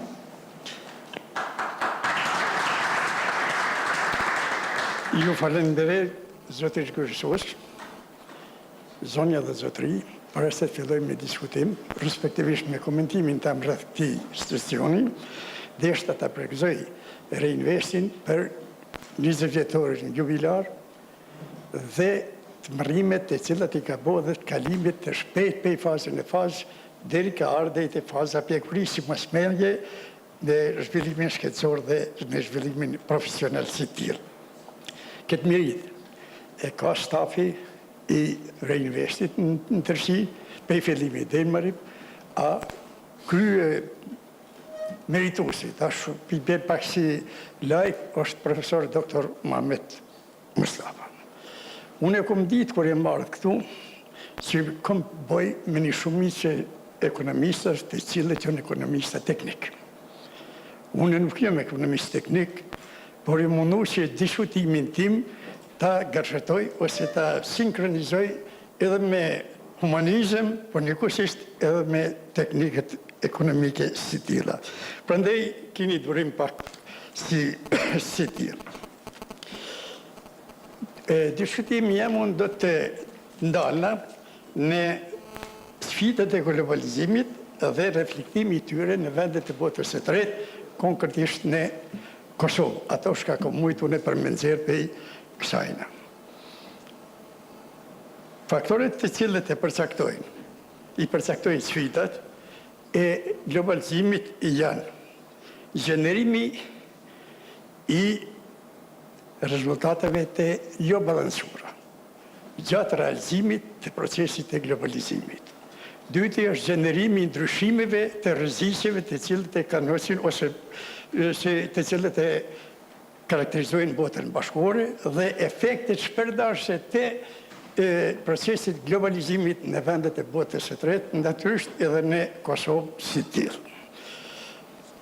Deshta të them se shekullin 20 ose shekullin 20 e karakterizoi dy utopi. Utopia socialiste e cila ushtur në vitet e 90 dhe utopia dytë është neoliberale, të cilët unë për diskutimeve t'juaj dhe tash sa kom mujt me i vrejt, ma shumë jeni liberal se sa revolucionar më shmë thonë se sa jeni për këto që është më thonë për zhvillimet revolucionare së tilla. Deshta të thomë një gjohë, në këtë diskutim, ose në këtë kongresio për në këtë seminar, e vrejta, se ma shumë jeni të angazhuar për përsosje në një sistemi, i cili në rast se përsosjet shumë, a njerit përsosjet s'ka, sistem përsosjet nuk ka, mund të kthehet në bumerang përsoj për këtë të mirës e përgjithshme. E mira e përgjithshme është ajo e cila sikur se njeriu, ose përsosur nuk është. Prandaj nuk duhet të mundohem shumë të shpëtojmë diçka që është e pashpëtueshme. Këto na ka tregu dhe kriza ekonomike. Vetëm deshta të them. Para 2 vjet para shpërthimit krizës, ndihmë sekretari i rezervave federale amerikane në kongresin ose në forumin e Davosit, në mënyrë të prerë deklaroi se kemi arrit një sistem të cilin e kemi ndrru.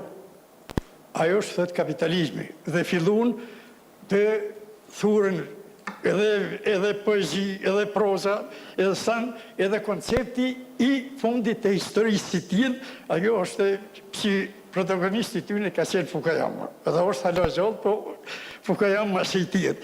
Prandaj deshta të thomë si kriza madhe ekonomike, duke u bazuar në çdo gjenerimi jo ekuilibruese të rezultateve të globalizimit, shpiv dhe tregoj që ajo ndër usham.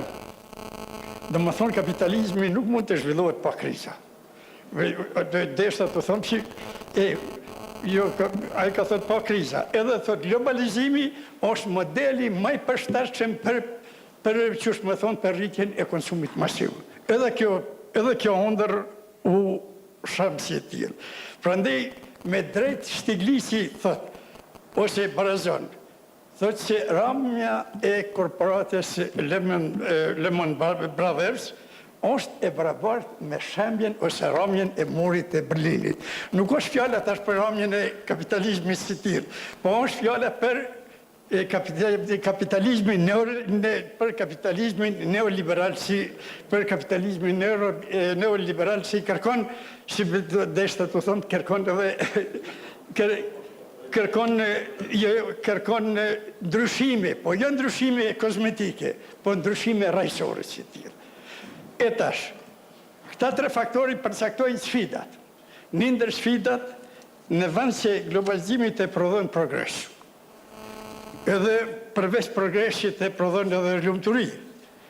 Ai prodhoi më shumë përfri se sa ka prodhuar progres. Thash më shumë përfri se sa ka prodhuar progres, nashta nuk u pëlqej zotërive nga perëndimi ose të vendeve të cilat janë neoliberale, por unë e thëmë ato shka mendoj, shka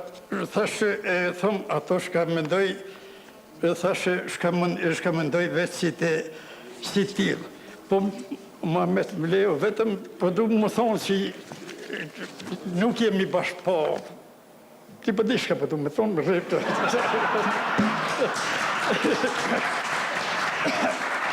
Vesh më shtimon ato, po. Thash, një ndër sfidat është në vend të rritjes ekonomike.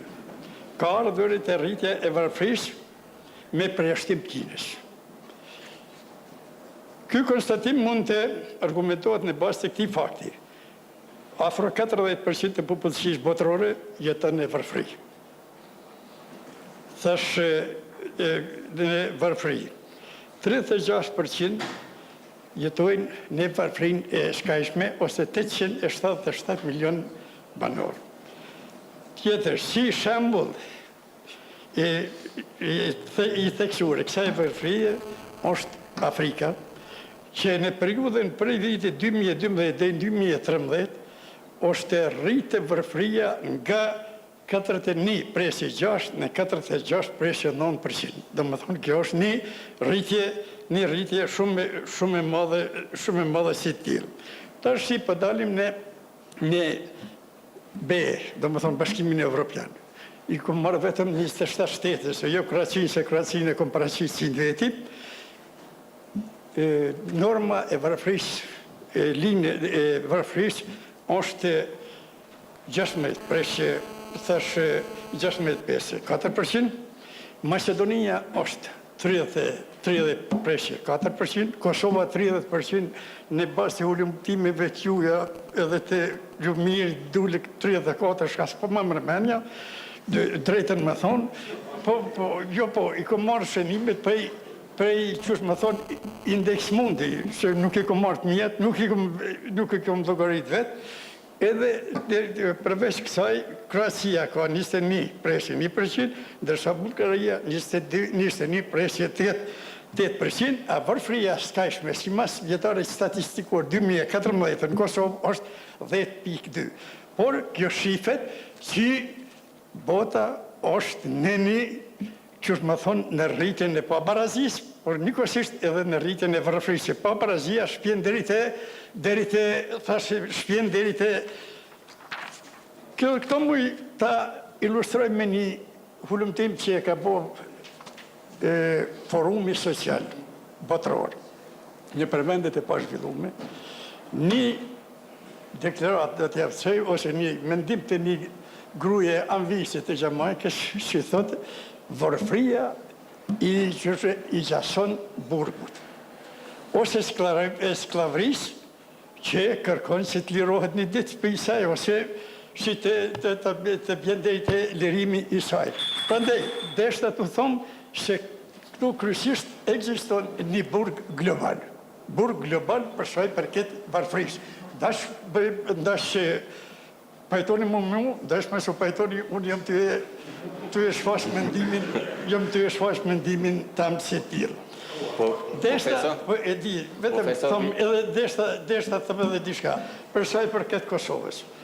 Kjo, thash, Kosovën, mundëm të thëmë që e thamë se sa ka Professor, we have to make a very neoliberal decision, and it will be hard and brutal, but the time is coming to an end, and they're asking, because we have a second panel about rapture. And you won the popularity contest, that's for sure. E tash, deshta të thomë, pej kësaj si thash, Kosova është me të vërtetë në gjendje si që është.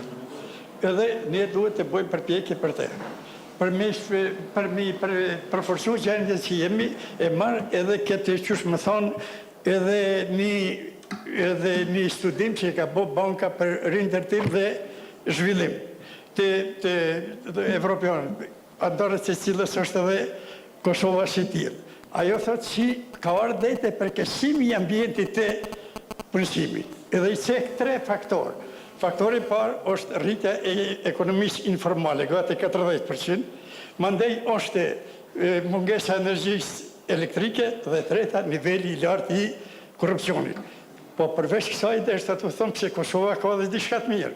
Në një studim që po për një ankesë që është zhvillu për këtë, që është me thonë për mirëqenien sociale, del se vendin në mes se 10 vendeve më zhvillura në botë, Zvicra është shteti më i lumtur. Kosova është në vendin e 65. Malizin 83. Vendin 83. Që është me thonë, Macedonia është në 86. Serbia është në 86, Macedonia është pak ma mirë se kjo. Macedonia është në 96, në vendin e 95, ndërsa Bosnia-Hercegovina në vendin e 96. Prandaj, nuk kemi vetëm, që është më thonë vetëm kësia, po i kemi edhe do të mira që në përshkojnë edhe në epin vullnet. Tani unë e bëjnë një kyte tonë dhe më shpore veti ju.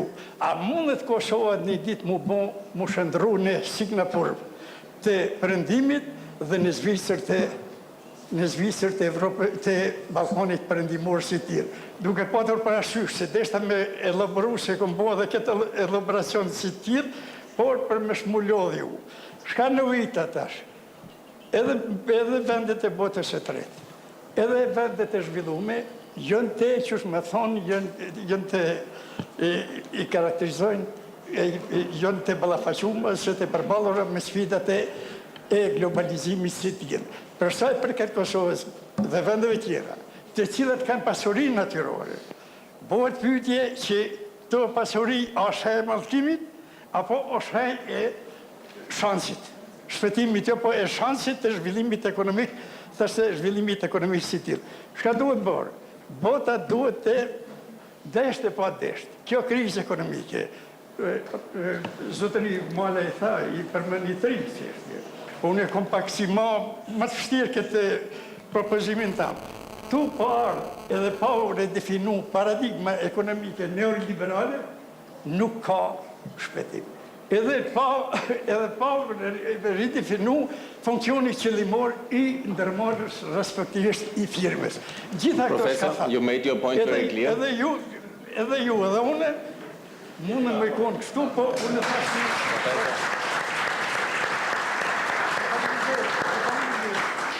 Professor, thanks a lot for your closing statement and also for your very clear advocacy that Kosovo is a happy nation. That's a happy end, and I think it will be also a very successful nation because all the potential is there. What it needs is very good economic policy. I think freedom and openness is the way forward, and that's maybe the concluding remarks. I would like to thank the Minister for your interest, support, leadership, for your cooperation, and for listening to all the experts from Georgia, from Austria, from Albania. I think it was a very, very good debate here, and what we definitely need, we need a strong governmental leadership, but we need a private sector who can deliver and work and prosper, creative, innovative, in freedom. This is what we need, and I think we have discussed this very extensively. I want to thank you, Mr. Minister. I want to thank all the panelists, especially the ones traveling far from Georgia, and I would like to thank all the participants for their patience, for their interest. And there is a 50 minutes break, and then we start with Mark Crawford, the president of the American Chamber Albania, to lead the next panel about rapture and the wealth of the Kosovo mining sector. And we are looking very much forward for this debate. Now applause to all of us, and thanks a lot for this great. Thanks a lot, Minister. It was nice to meet you, and I will invite you for this also. It was good. It was 11 speakers. So